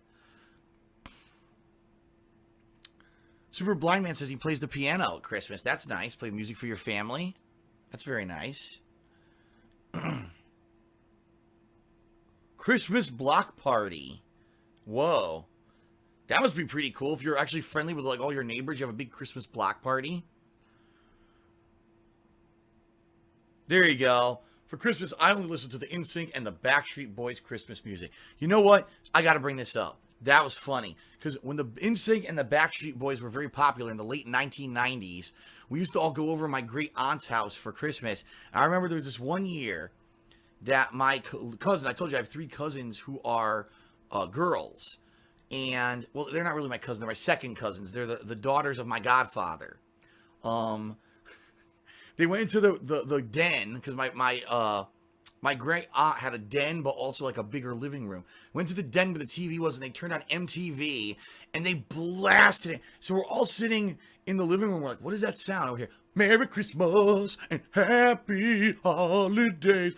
It's a wonderful feeling, and there's love in the room from the floor to the ceiling. Like, what the hell is that? Never heard that song before. We all walk in, it's freaking like NSYNC singing Christmas music. What the hell is this shit? And we changed the channel to something more traditional.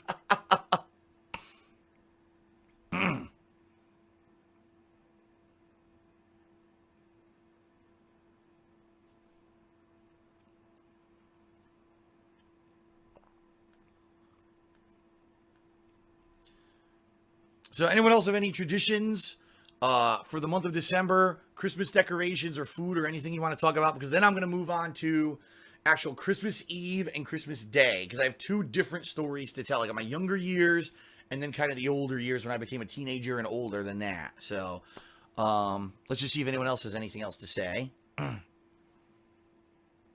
Christmas in Asia is more of a holiday for couples. I've heard about this.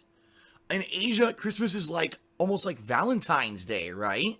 So if you like have a romantic relationship, you go out and have a nice dinner and have like a romantic day out. It's not really like a holiday for families. I've heard about that. That's interesting.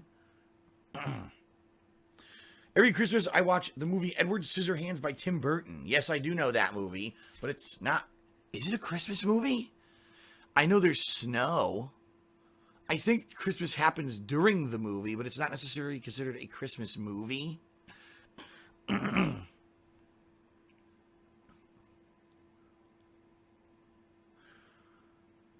Baking a cake with a fava bean inside. Whoever gets the slice with the bean has to pay for the cake. What? Well, then I'm not eating it. I'll pass. Don't want to pay for anything.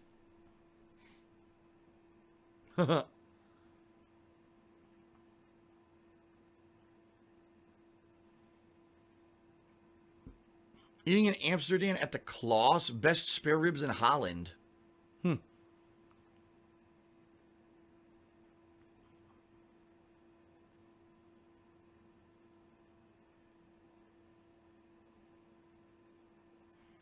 All right, seems like the stream chatters are calming down, talking about Christmas traditions. So, what I think I'll do, excuse me. Christmas is more like Valentine's Day in Asia, but for Americanized Asians, we kind of picked up the idea of celebrating with our family, but didn't know what to do with it. What's a fava bean?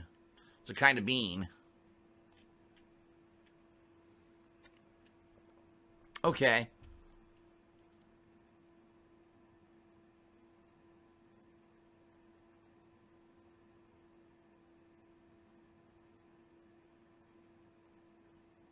Do we smoke any weed? No, we did not smoke any weed to celebrate Christmas.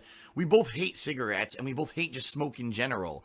My mom grew up, she's a chain smoker. She's not anymore. She's not as bad as she used to be.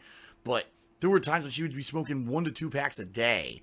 And the house would always smell terribly like cigarettes. My clothes would smell like cigarettes. And honestly, I have weak lungs. A weak throat. I mean, I get sick and it takes fucking a month for my throat to get better, right? My mom smoked when I was in her as a baby. So, for me, I'm like the antithesis of smoking. I hate it.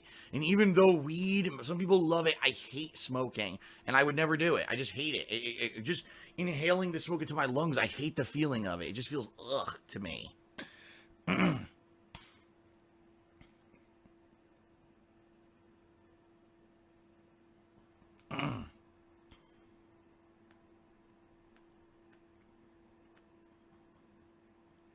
All right, well, I think what we'll do, let's, oh man, my voice again. Let's take a break. What I'll do some thank you shout outs to those who've been cheering and subbing. I think there were a few more. And I'll take another break. I'll be back in like 5-10 minutes. And then the final segment of the Christmas and Chill stream, what I want to talk about is how I would celebrate Christmas on Christmas Eve and Christmas Day. When I was younger, it was one way. And then as I got older, it changed. But this will be fun. This is some interesting stuff to talk about here. Because this was more family-oriented stuff. Me spending time with my family. And you'll learn a little bit about my relatives and stuff, okay? All right, so before we go on break, some thank yous. Let's take a look here. So we'll go back about an hour. Here we go. Whoa, Flutter Knight with a 500-bit cheer. Thank you very much, Flutter Knight. I appreciate that. Ty Plays ZZ subscribed. Thank you, Ty Plays. Super Blind Man subscribed. Thank you, sir. But good to see you on stream, by the way, today, because I don't think I've seen you since I've been back on Twitch. Suck on Lemon has subscribed. Thank you to Suck on Lemon. And someone just gave a 500-bit cheer, but it didn't show up. Hold on. Who was that? Oh, shit. I screwed up. It was Sakagake741. Yeah, dude, this is weird. I just said Sakagake. Boy, I need a break. Sakagake, for whatever reason, when you cheer, you don't show up on Streamlabs. I have no idea why not. I have absolutely no idea what causes someone to show up and not show up. But for some reason, he doesn't show up. So luckily, this time I caught him before it scrolled off the stream, or the stream chat here, okay? All right, so quick break, 5 or 10 minute break. When we come back, it'll be the final segment. I'll talk about actually celebrating Christmas Eve and Christmas, and that'll be it. As you can hear, my voice is getting hoarse, so I'll be happy to relax it for a little bit, okay? Thanks, everyone. I'll be back in a few. See you then. Okay, everybody, hold on. Coming back here. I don't have the Christmas hat on. I took it off for the break, but I actually forgot that I had filmed something special just for this stream. I completely forgotten about it. A week ago, I filmed a house walkthrough because people have been asking me to do one because I didn't do an official one for this year. So what I'm going to play right now for you, I recorded last week. It's a house walkthrough tour. It's about 15 minutes long. Okay, it's going through all the the things in my house, showing off stuff. So we're gonna do that right now. That's good because it'll give my voice a little bit more time to rest. And then when that's done, it'll be the final segment where I'll talk about Christmas Eve and Christmas Day traditions. And then I'll get your feedback, and that'll be it for the stream. Okay, everybody? All right, so without further ado, it is the holiday version of the 2016 home walkthrough. Here we go.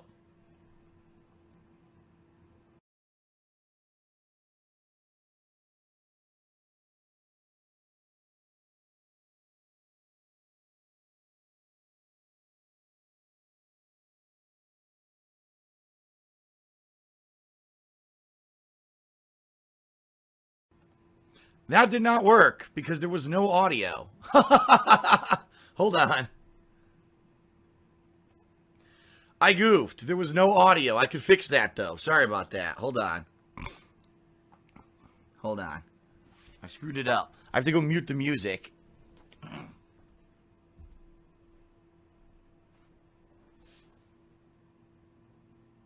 Okay.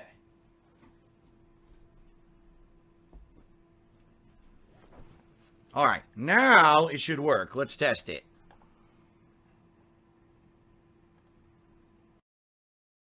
If it works, I'm just going to let it go. All right, here we go.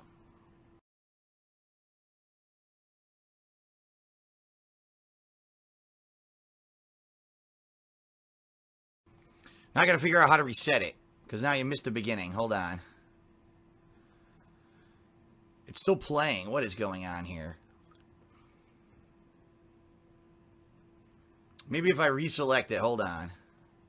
Let me try something. Sorry, everybody.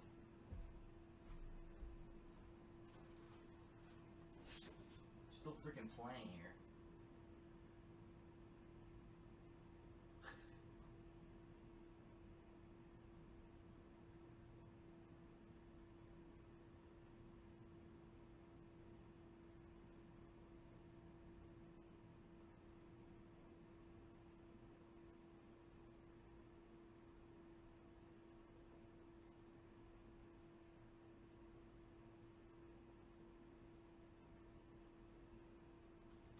Okay. A little bit of technical difficulties. I think we got it working now. Okay.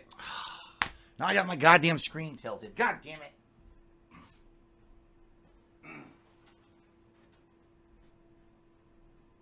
It's all right. It's Christmas. It's all right. Okay, here we go.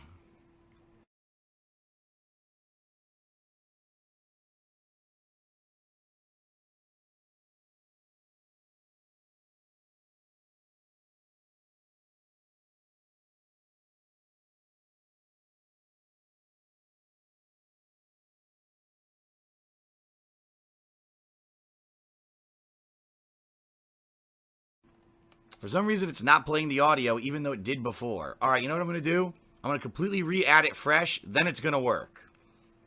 This is going to work. I swear it.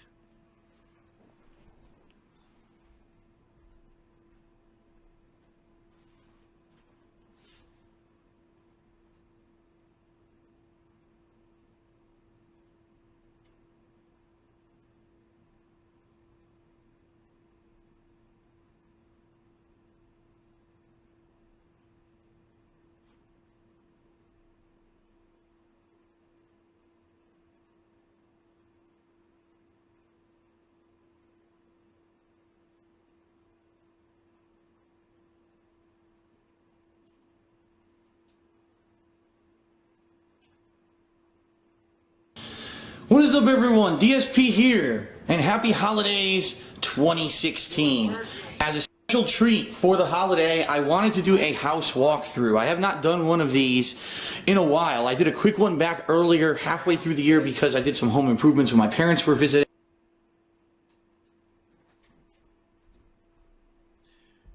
We're doing it guerrilla style. I'm going to play it in a window on the other screen and capture it manually because it's not playing the audio for some reason. Stupid OBS.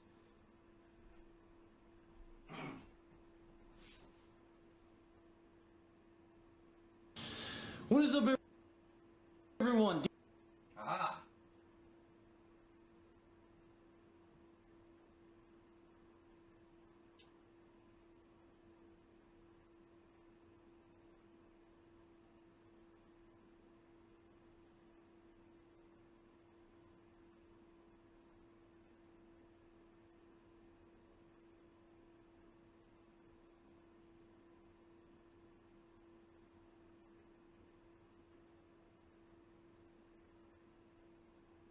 There we go.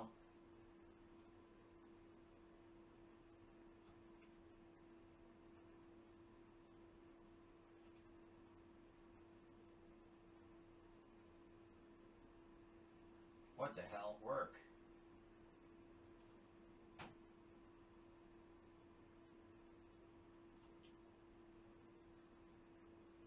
There. All right. Oh my God, that took too long. All right, here we go. ESP here, and happy holidays 2016.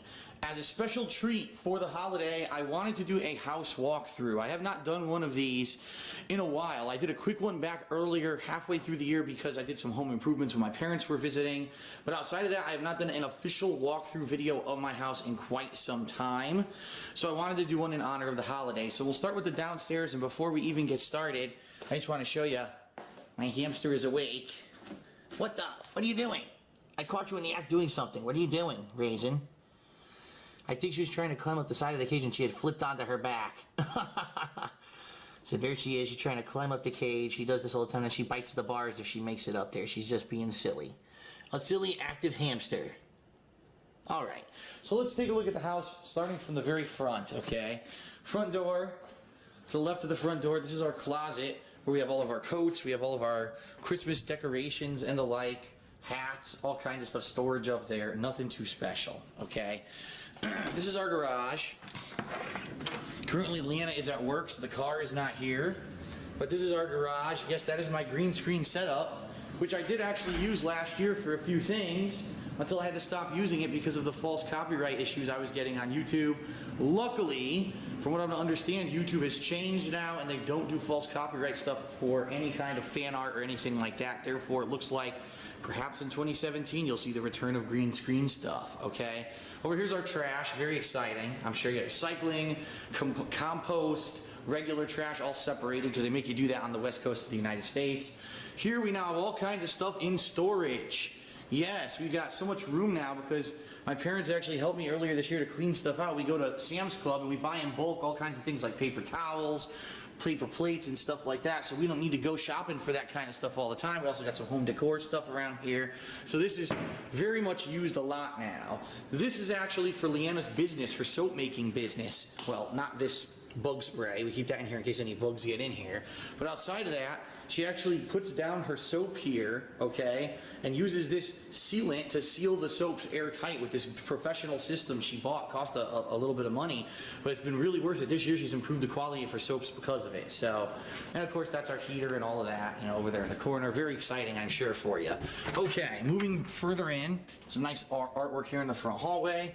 This is our guest bathroom. We really only use this at night when we're down here kind of relaxing a little bit. Most of the time we use the upstairs bathrooms, but there it is, the guest bath with the amazing blown glass sink. That's really freaking weird, but it's local to Washington State. It's actually one of the pieces of culture here is blown glass is huge.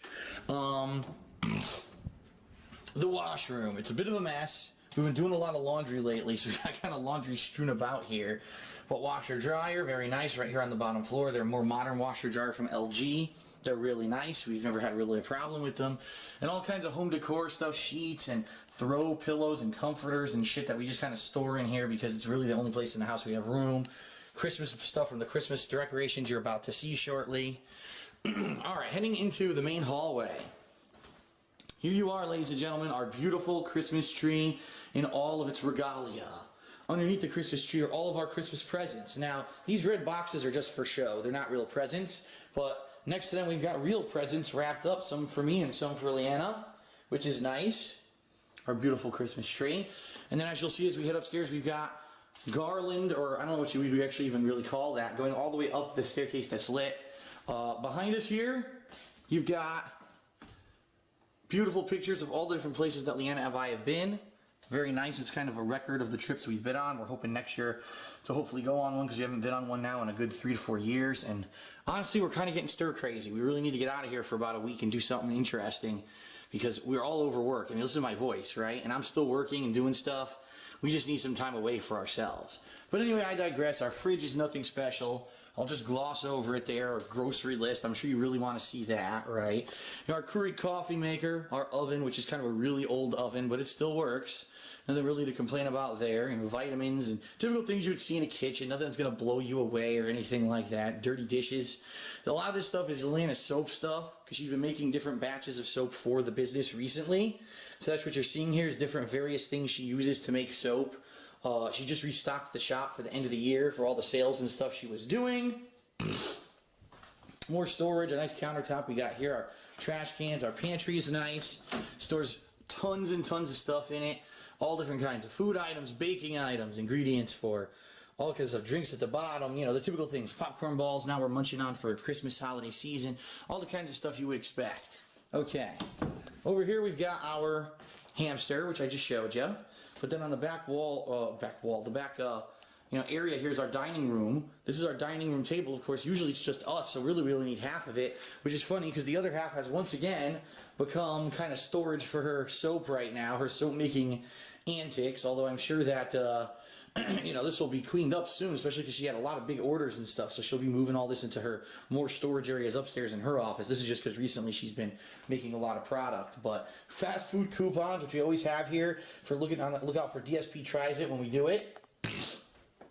Our back door, I would show you our backyard, but I can't right now because it's nighttime. My DVD collection, as you can see, it's huge. Although it's funny, this year I barely bought any DVDs. In fact, the only real Blu-rays and DVDs I bought this year, we bought a lot of anime, like Dragon Ball, Dragon Ball Z. Oh, we bought some Alfred Hitchcock Presents and stuff like that. But we've been laying back because look at how big the collection has grown. We've got it so big that I really don't have room to store it anymore. I got some nice home decor stuff here. Since it is still technically fall, we have the pumpkins, but we also have the mini Christmas tree for Christmas. Our living room, our nice big rounded area couch with the chaise on the side. That's where Leanna usually lays at night or relaxes, right near by the fireplace that we turn on with our stockings right there in front of it. Here we've got my side of the couch, and we've got our setup here, surround sound with our TV. This is where we watch most stuff at night. Over here we've got a little more home decor stuff, Christmas stuff. All this stuff lights up at night actually. Artwork here in the living room, home decor. And of course behind us we've got the big Kahuna Wave. The big Kahuna. One of the first things we bought. He said this would look nice in our living room to think, because let us think of the ocean, since we don't live near the ocean. We live on a mountain. Okay. Oh yeah, some things we've been watching recently.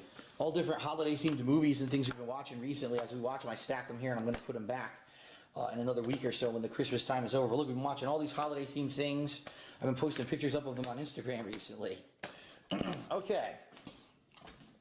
So now, really the only thing downstairs left to show you is this hall closet, which isn't very exciting. Again, it's just more storage. Cleaning supplies, food items, utensils, waters, that kind of stuff. Nothing too special, nothing too interesting. Okay, let's head upstairs.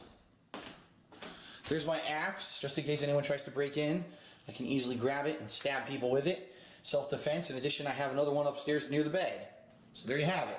Our stairwell up. We've got some nice artwork along the walls. Also, here's that garland that I told you about with the lighting that's built into it. Very nice. Head up and around here. Some nice laundry and trash that we didn't bring downstairs yet. Oops. Here's our front hallway. I should turn on some light up here so you can actually see. Front hallway, pretty much. It's everything you would expect. Towels, things for the bathrooms. It's nothing special. Some extra pillows and stuff. Nothing too groundbreaking there. The bedroom. This is where all the magic happens, of course. It's not exactly the most interesting bedroom, especially now tonight. It's hard to see. But, you know, we got this nice artwork on the wall. Here's our bed with flannel sheets that my parents bought for us last year for Christmas. It was one of their Christmas presents to us, and oh my god, we used them this year. They're amazing. If you've never tried flannel sheets, I recommend you try them. They are freaking cool, man. So there you go. We've got stuffed animals on the side of the bed, things that we've accumulated over the years, a wax tart melter that we sometimes use, a flashlight in case the power goes out. You know, there's our bureau where we got all clothes and stuff stored in there. I'm not going to go crazy here. We got a TV, and this cable box doesn't even work because what happens with Comcast, who we have now, Comcast, if you don't use your cable box once a week, they deactivate your cable box. Then you have to call them to reactivate it manually. There's no way for you to do it yourself. And we don't use this a lot. So every once in a while I want to use it, I go to turn it on and it's not activated, and I say, well, fuck it, I'm just not going to do it. And it's been sitting there for about 4 months unused because they have this great feature of the cable box to deactivate it without your permission, right? That's a feature according to Comcast. Thumbs up, guys. You guys are fucking geniuses. Anyway, here is our storage nook. Don't worry, I'm going to turn a light on. And this storage nook is where we got odds and ends in the house that really there's no place for them. Old office chairs that we're going to probably donate eventually. In the back there you'll see, yes, those are the leftover figurines that I had that I was selling in 2015. And there's a ton of them that never sold, and they're taking up the entire back of the nook. We would love to sell those. They're all worth hundreds and hundreds of dollars. I could probably make a couple $1,000 just selling those. But I laid off because basically I wasn't getting any serious bids or interested parties for a long time, so I just held off. I may resume trying to sell those next year, since now it's been a while and there may be more interested parties. We'll see. But yeah, we got old furniture and shit from the old house that's here that I didn't get rid of. My parents are like, oh, that's good sturdy furniture. You should take that in case you ever have kids or whatever. Great, Mom. I took them, and now what do? They just sat here for 2.5 years and nowhere to put it. But that's what happens when your mom convinces you to do stuff you really don't care about. You know, like I said, other various pieces. There's a piece of furniture from my old condo in Connecticut. You know, that's an extra piece of the couch from downstairs that didn't fit downstairs, so we brought it up, and there's no room for it up here. So we would love to clear this out, hoping I can maybe sell some of those figurines and stuff. Maybe we can donate a lot of this stuff next year. That would be really nice, but for now, it's all kind of stuck here. Okay. We got a whole giant storage room that we can't use. Now we'll show you the bathroom quickly. It's a mess, just to warn you. Both Leanna and I have been sick. What is the first indication that people have been sick? How about 400 kinds of medicines? Yeah, seriously, like we've been so sick. Mucinex, look, throat spray, nose spray, Robitussin, everything you can think of we've been using because we've been so messed up from the sickness. You can still hear it in me. And by the way, how do you like my hairdo today? It's nice, isn't it? This is my holiday hairdo when I make up my hair for the holidays. Very simple. You get a little single toilet here that's separate from the rest of the bathroom, so someone could use the bathroom while someone else is, say, taking a shower, which is nice. There's our shower. There's our bathtub with various bath accessories and things around the tub. Usually Leanna takes a bath and I usually shower. That's kind of how we do it here. So nothing too special, but it is a nice big bathroom. I love the giant triple mirrors that we have in here. Okay. Moving on, here's the guest bath. Quite honestly, this is the bathroom I use most of the time if I'm going to do a number 2. Because if I'm going to do a number 2, I don't want to hog up the bathroom. So here it is our laundry, you know, little sink, single mirror, nothing too special. We have never even used the shower. We assume it works. We did turn it on and it worked when we moved in, but we've never used it. Okay. Now here's Leanna's office. For privacy reasons, I'm not going to go in there. I don't know if she has anything out that she doesn't want anyone to see. I do know she's been wrapping Christmas presents recently, and I see Christmas wrapping stuff there against the wall. This is a lot of storage and stuff for her business. As you can see, a lot of her wax tarts and other stuff there in storage, as well as, you know, your game collection. It's a mess because she's been doing so much work for the business recently. You know, her computer and everything is right there. So that's her office. And then here's my office, which I'm sure you're all... oh my god. I'm sure you're all dying to see this office. I haven't showed it to you in a little bit. Here it is. I'll close the door. I'll do a full spin. Hold on. Let's spin. Ready? So here's what the office looks like from the inside. That is my YouTube 100,000 subscribers reward plaque that I received. I'm serious. It probably was like 2010 or 2011. That's how long ago I got 10,000 subscribers, or excuse me, 100,000 subscribers on DSP Gaming, which it says right there. even though subscribers mean absolutely nothing, but YouTube isn't smart enough to figure that out even now in 2016. They're still buffoons. But anyway, you got the soundproofing foam on my walls. That's what allows me to sound so clear in my videos, and you don't hear a lot of atmospheric sound or anything like you used to in my old, videos or my old condo, and that sounds a lot better now. My setup right in front of me, I've got my laptop sitting on this portable laptop table. This is my sound mixer, which my microphone, which is not in position right now, it's over here because I was actually going to do some voiceover work before I started filming this video. Yeah, that sits right there. Hold on a second. What the hell is going on? My phone is screwed up. Sorry. No, okay. So anyway, that mixer plugs into this microphone, which has its own, pop guard and all this fancy microphone arm and everything, okay? Sits right there. But usually that's right here in front of my love scene. This is where I sit. As you can see, I got my gaming headphones there that I use. I got my various gaming controllers and accessories and stuff here. My mouse to start and stop recording and stuff when I'm recording. My Nintendo 3DS is sitting right next to me on the love seat there. Webcam in place for when I want to do picture-in-picture or a vlog, okay? And of course, because I've been sick recently, tissues, the trash full of overflowing with tissues, and cough lozenges all nearby for me to have easy access because I've been so sick. Now here's the mess. Here it is, my television with all of my gaming consoles just kind of sitting around, a million fucking wires. Yes, all those wires are connected, and yes, they're all necessary. There's the PSVR, now just sitting firmly on the freaking floor. Here's a bunch of old games from this year that I never traded in, because around May I just started getting them all digitally, so I never went back to GameStop to trade them in. They're all just sitting there. Another mess of wires, and I'm not kidding you, this is all needed, because look, here's my capture device. They all need to be there. And then the capture, well, excuse me, that's not the capture device, that's the HDMI splitter, which then goes over here to my capture device, which then goes over here to my PC, which I would love to have the wires run on the outside of the room so I have no mess here, but I can't do that because I was told if you have long HDMI or USB cables, it slows down the video, and therefore the video will be delayed and not as good. So it is what it is. My office is a freaking mess, okay? So many different odds and ends all over the office from different collectibles and things over the years that I've been doing with gaming. I mean, ridiculous amount of stuff. Headphones strewn about, my joystick there for fighting games, the guitar I was using a year ago when I did my Rock Band marathon and stuff. Here we got my air conditioner, which I'm not using right now, but on top of that are portable hard drives I just bought to start backing up my videos because I ran out of hard drive space. Here we got storage of all kinds of stuff, including mostly games and game peripherals, okay? Here's my actual office computer, where you've got my schedule pasted on the wall right there, some more soundproofing foam. To the left is my main monitor where I browse the web and do stuff. This right is my editing monitor where I do video editing and I can do stuff simultaneously on the fly. When I'm playing a PC game and capturing it, I capture it in the left monitor and I play the game on the right. Alright, and all kinds of, cool stuff. There's the Club Nintendo, the final piece of swag ever from Club Nintendo, their yearly calendar until they went out of business. My bobblehead from Fallout, pretty cool, right? All kinds of stuff, around here. Calendar, hard drives, notes, everything you think of, alright? That is my office. It's not anything spectacular, but it functions, it gets the job done, and it puts out all of those videos, which many of you love to watch on a daily basis. So, that is my house walkthrough for 2016. Happy holidays, everyone. I hope you enjoyed it. I hope you have a nice Christmas. See you later. What is up, everyone? DSP here, and happy holidays 2016. Mute that. I started replaying. Hold on. Let me see if I can actually turn it off. Boy.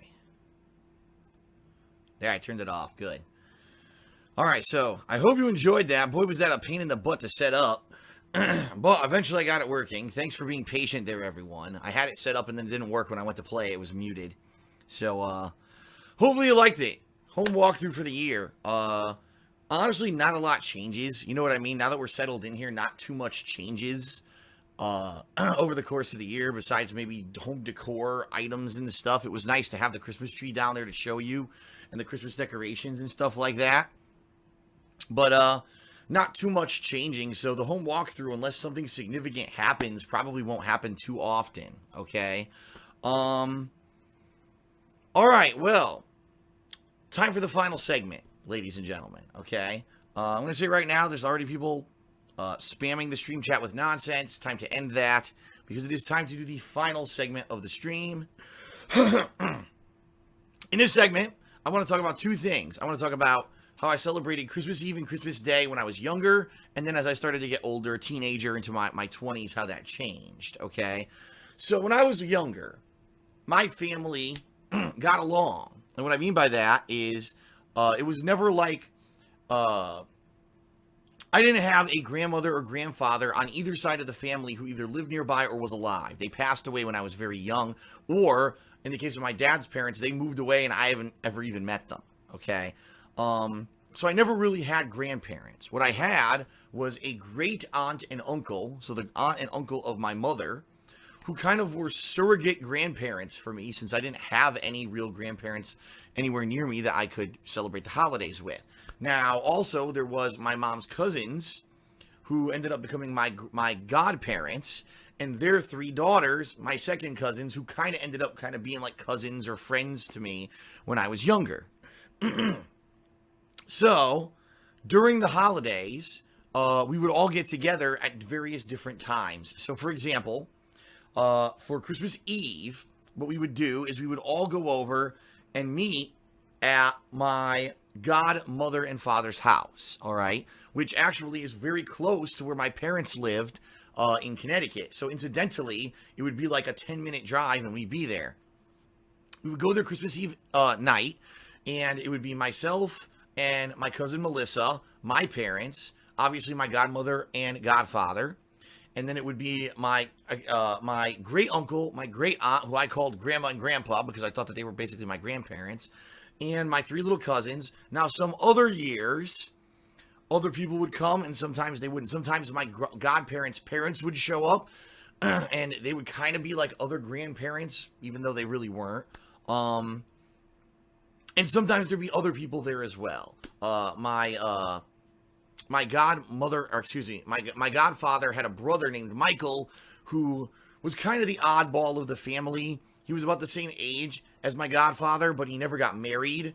And he basically lived in this house with my great uncle and great aunt his whole life. Like, I'm not exaggerating. He never moved out. He had other places where he would go and stay, but he never technically moved out. So imagine that you're like 30, 40, 50 years old and you still live with your parents.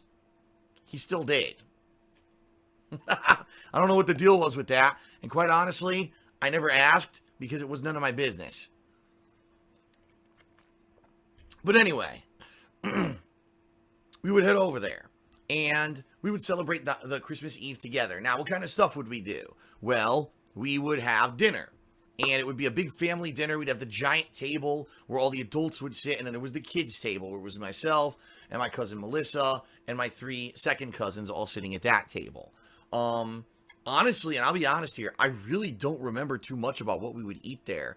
I don't really think it was like the highlight of the night, because I seriously cannot remember one single meal that we ever ate there. I know what would happen is we would all bring food. So someone would bring pasta salad, someone would bring like traditional pasta with marinara sauce, someone would have meat, someone would have this or that.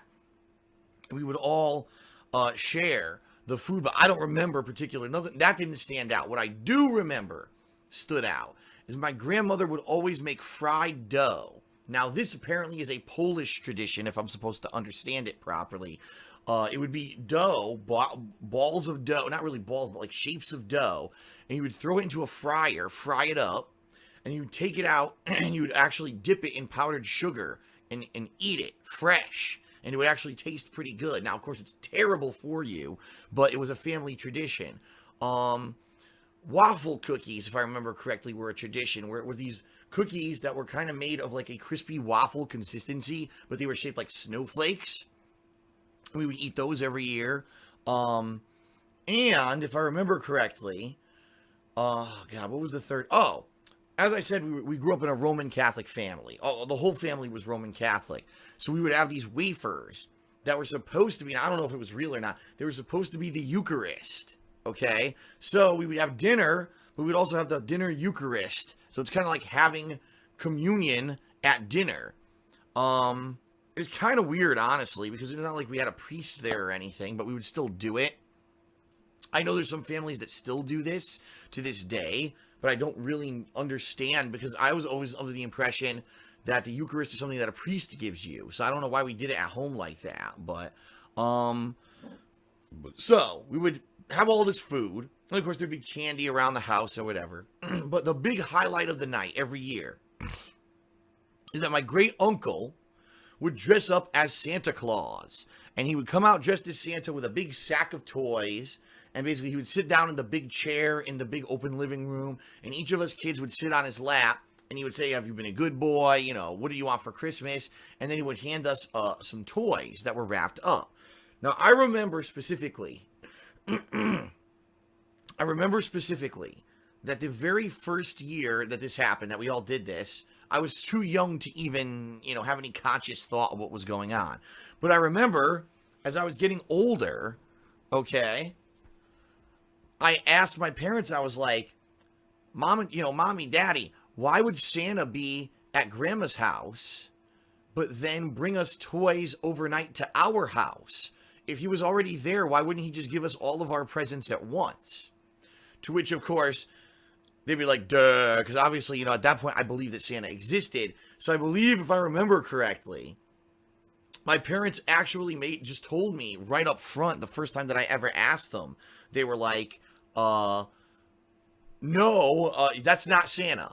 That is your grandfather or grandpa dressing up like Santa, but he does it for your cousins. You know, this is for the benefit of your 3 second cousins. He pretends to be Santa for them. But the real Santa comes to our house overnight, and that's how you get your gifts from Santa. So it was kind of a confusing thing, but they explained to me really early on that he wasn't really Santa. But it was funny because then later on, my 2 older cousins, because I had 3 second cousins, my 2 older ones knew that he wasn't Santa, but the youngest cousin, Kristen, did not know. So we kind of had to hide it from her that this isn't really Santa on Christmas Eve who's giving out the presents. Now, quite honestly, the presents that we got there were mostly like little knickknacks and trinkets. The things that we got at my grandmother's, or it's really my great aunt, but I say my grandmother's house, were really like things that the grandparents bought for the kids. So these aren't the main presents. This isn't the main. It wasn't like we were being given the presents we actually wanted for Christmas. This was like little toys, candy. I remember I'd also get a stocking, and you get the gold coins that were actually made of chocolate, stuff like that. You know, little knickknacks and candies and things like that. Now, I remember this one year. Okay, this one year, I remember that there was a joke. The joke was that we're going to give the kids coal in the stockings just to make them, you know, just to fool with them. You know, the parents think it's hilarious. We'll give the kids coal. It's funny. Ha, ha, ha, ha. But to a kid, to get coal in your stocking, especially if you believe in Santa, to get coal in your stocking means that you were bad, right? You were a bad kid. So for me, I remember the one year I got coal in my stocking, and everyone got coal. Okay, everyone got coal in their stocking, but I got a big piece. They gave me the big chunk of coal, and all the girls got like little pieces. Oh, it's a joke.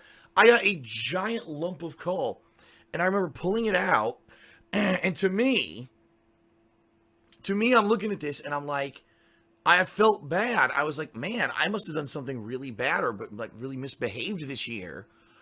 Because I got this coal. I actually remember, I guess what my parents told me is that I started crying because I was so upset that I felt that I had hurt my parents or done something really bad that year to deserve this giant lump of coal in my stocking. And then my parents were like, no, it's just a joke. It's just a joke. It doesn't mean anything. It doesn't mean anything.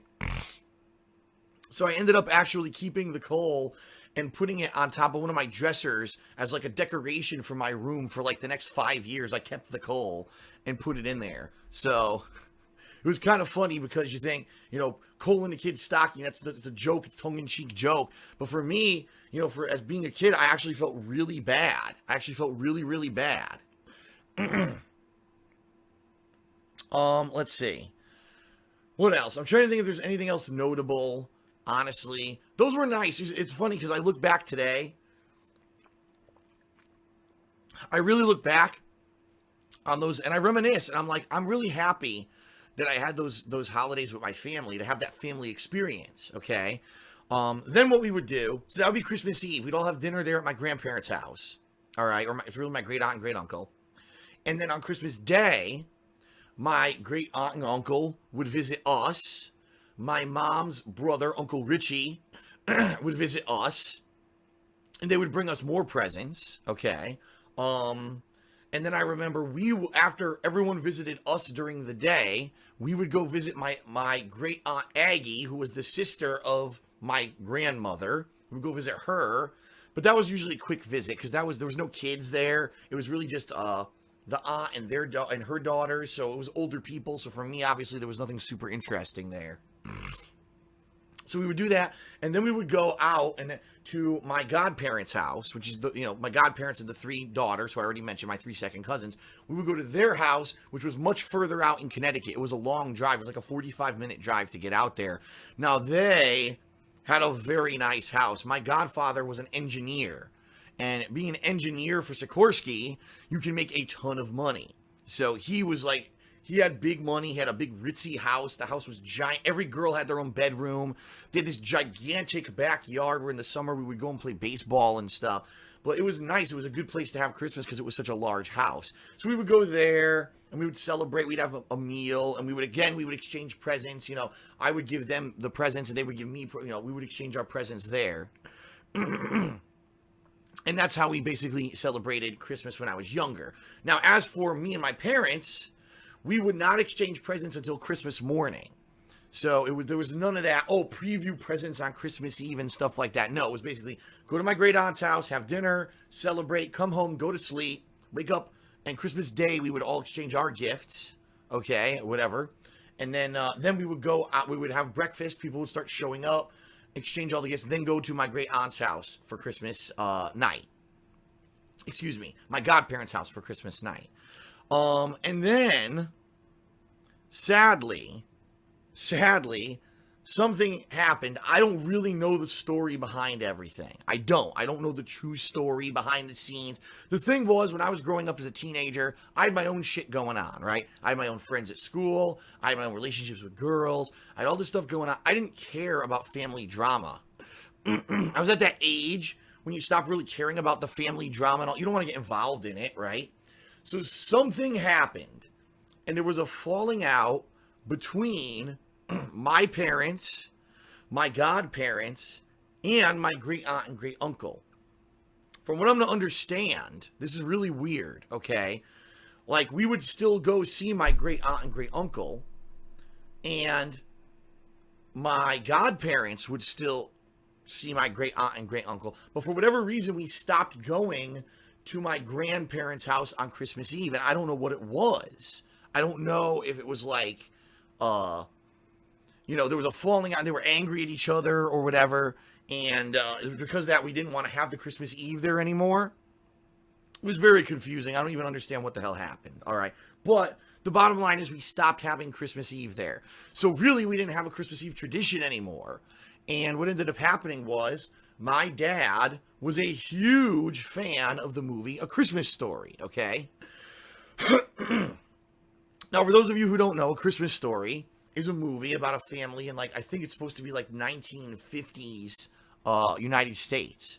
And during the movie, they're having they're preparing the Christmas feast, this Christmas turkey that they're going to have on Christmas. But all of a sudden, these dogs burst in the house and eat the Christmas turkey, okay?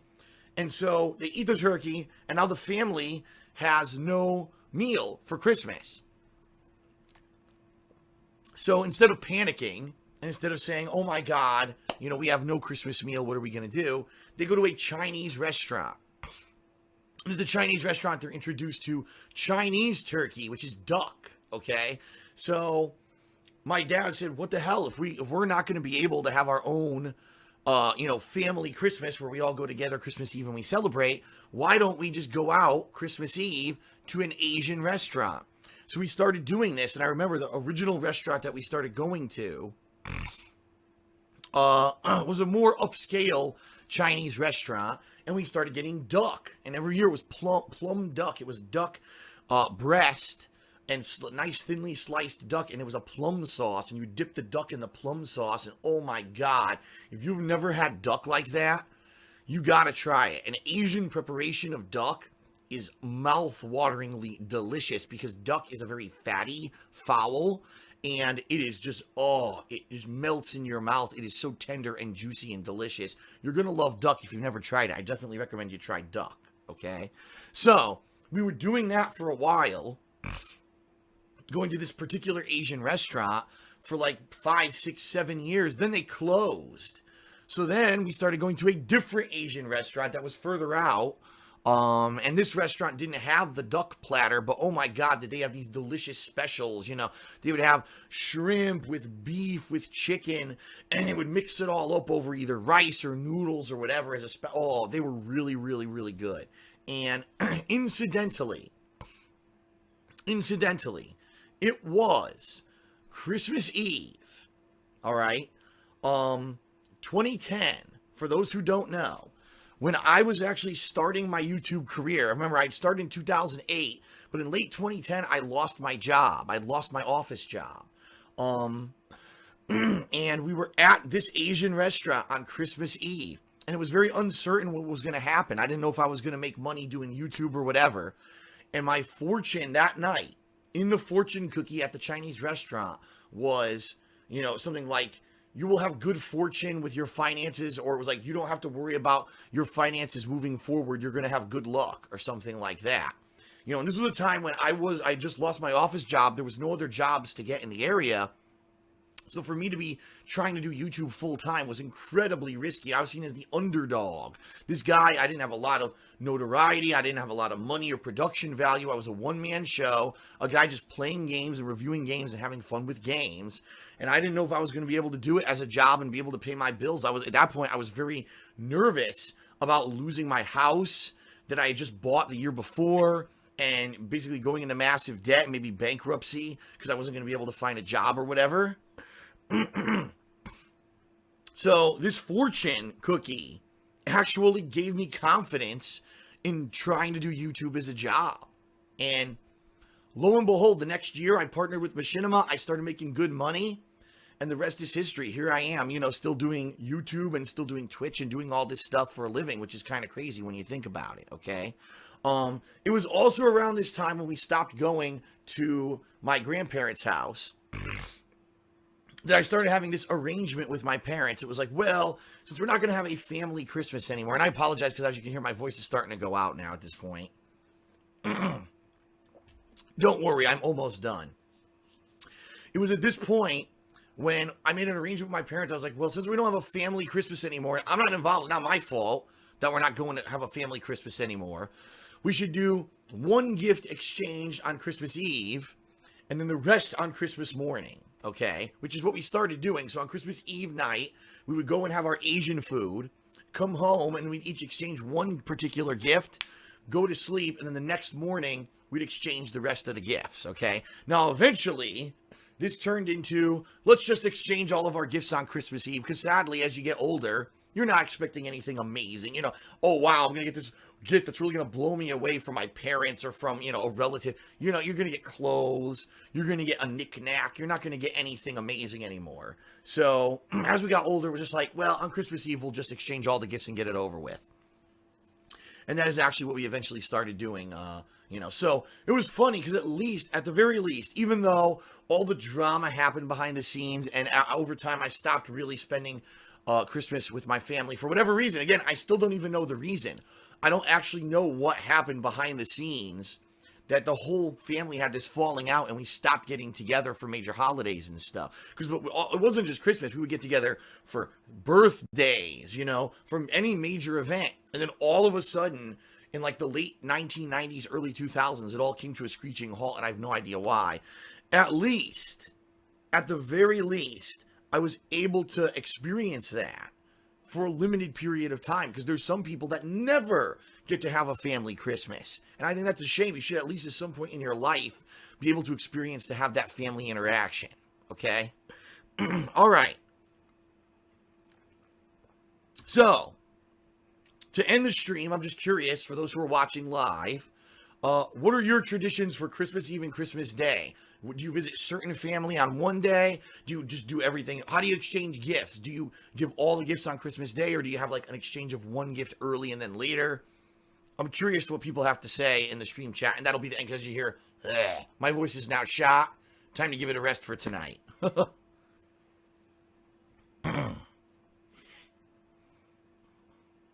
Here we go. When I was younger, for Christmas Eve and Day, I always ate at my house with my parents, and none of my mom's parents came over, and it was sad. But now that I'm a teenager, for Christmas Eve and Day, I eat with my mom's friends at their house. There you go. That's nice.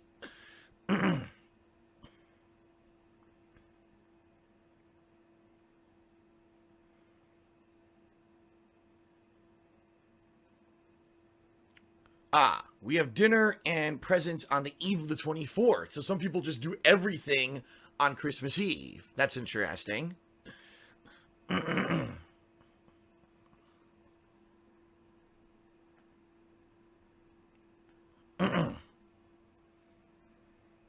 We still have a seafood feast, but we don't give gifts anymore. Aw, at least give something. Even if it's something silly or something small, you know. At least exchanging of gifts seems to be like the symbolic gesture at Christmas. You would think at least something would exchange. I don't know. Then again, like I said, when you get older, it's not like it's a big deal, these gifts anyway, so.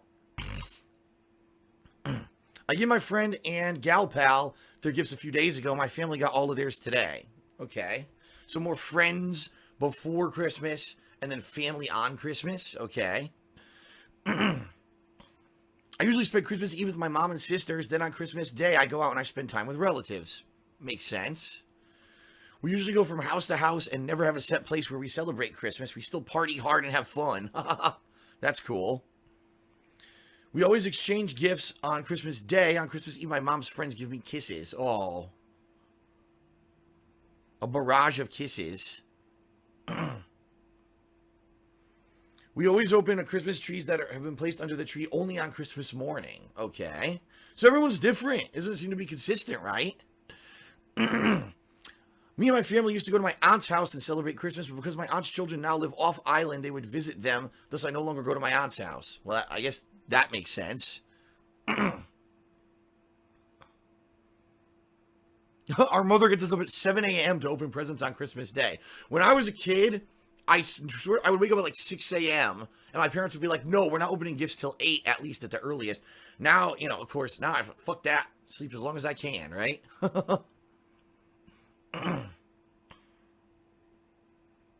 Whoa. I ate 3 pounds of crab legs on Christmas Eve and homemade Chex Mix, cinnamon rolls, cake, and rolls. Christmas Eve is presents and Christmas stocking. Christmas is we open our stockings. 3 pounds of crab legs. Holy shit. That would be awesome. I would love to have 3 pounds of crab legs. Maybe that's something we'll be making in our pressure cooker soon, our new pressure cooker. I'd always get a new pair of pajamas on Christmas Eve and open stockings on Christmas Eve. But then on Christmas, we'd actually open our full presents. And while a Christmas movie is playing in the background. That's nice. I spent Christmas with my girlfriend, parents, brother, and sister. It's usually crazy since my sister annoys me a lot. We end up yelling at each other, but otherwise, it's a great day. There you go. I think that most people who live in Scandinavia would be angry if they had to wait till Christmas morning to open their presents. So I've actually heard this, that in some countries, Christmas Eve is actually like the formal holiday for gift giving, while Christmas Day is more of a day of like just seeing your family and having dinner and stuff like that. That's interesting.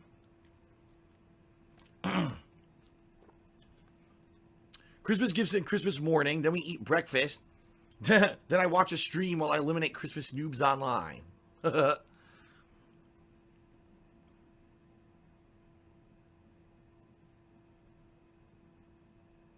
We used to open presents on Christmas Day, then go to my aunt and grandmother's houses, and then play with my cousins, but not anymore. Well, as you get older, you know, that stuff tends to change.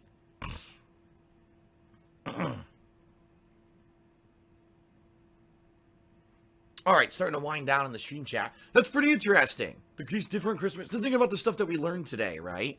That basically everyone seems to set up their tree at different times. There's no set time, really, where it seems like everyone puts up their Christmas decorations or anything like that. There's different traditions all around the world. I've never heard of that Christmas cracker thing before, but then again, I'm sure some of the stuff that I talked about today, many of you probably have never heard of. There doesn't seem to be a set day or time when people celebrate Christmas. Some people do it on the 24th, some people do it on the 25th, some people give gifts on one day or the other, some people do one, like an early present, and then there doesn't seem to be any kind of like major consistency. Across the globe, it seems like different cultural and regional traditions have emerged, which is interesting because at least in America, we're like, oh, Christmas is always the 25th, but I know that for weeks there were people actually saying that Christmas is the 24th. I'm like, no, it's not. That's Christmas Eve. But I guess some people, to them, it actually is like Christmas because they celebrate it on that day. My family does Chinese food on Christmas Eve, and my grandparents cook on Christmas Day. We sometimes open gifts throughout both days. That's cool.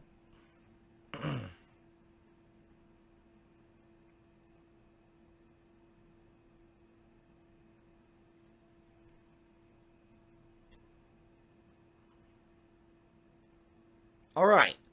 Well, everyone, I think it's a good time now to wind down and to basically end. I mean, I've now been streaming for 3 hours pretty much, okay? Let's say this, first of all.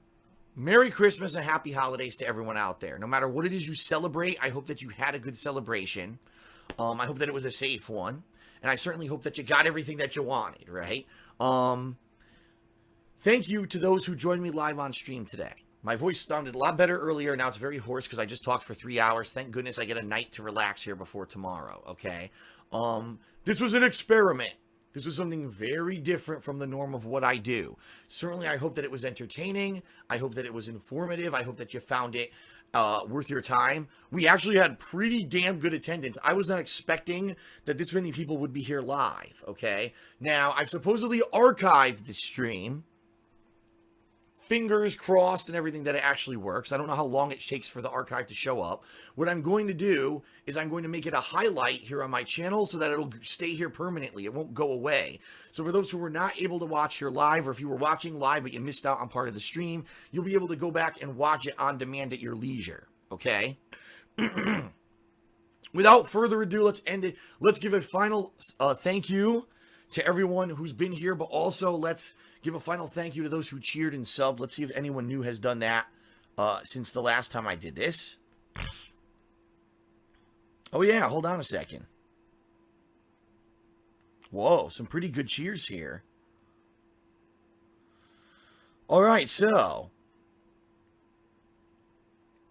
since the last time I gave thank yous, hold on. Wow. Someone gave a 500-bit cheer. And again, Streamlabs deleted their name. So I apologize for that. I wish I knew who you were. Thank you for that. Work Twerk gave a 1500-bit cheer. Thank you, Work Twerk. Awesome. No Hero gave a cheer. Someone gave a 1000-bit cheer, and it's actually Faithin13, but apparently the name was taken on Twitch, so he made the new name Faithin131. Thank you for that 1000-bit cheer. Awesome. Thank you, Faithin. Yeah, you've been a longtime Patreon supporter, so I recognize your name. Wit Walrus gave a cheer, and the Saiyan Nerd 12 also gave a cheer. So thank you, everyone. I mean, just to give you some idea here, wow, today was a good day. I want to see how many new subs I got today. Refresh here if I can, if it's going to work. Wow, 11 new subs. 11 new subs today. Thank you, everyone. And, of course, thank you to those who cheered with bits. A lot of bits were given as well. Thank you very much, everyone who was here live attending. I definitely appreciate you coming out for Christmas. And that is it for my Christmas and Chill stream. I hope that you enjoyed it. Tomorrow, regular streaming resumes, regular gameplay, and tomorrow I'm going to start working on reviews. I have to review Final Fantasy 15, and then my year-end series start this week. Also, later this week will be the multiplayer event for patrons. So you're going to start seeing me play Overwatch and Battlefield 1 with patrons this coming week, all right? Thanks, everyone. Have a good night. Merry Christmas to all, and to all a good night. I leave you with some nice Christmas music to end tonight's stream. I hope you enjoyed this Christmas special. Thank you, everyone. I'll see you later. Merry Christmas, happy holidays, and peace out.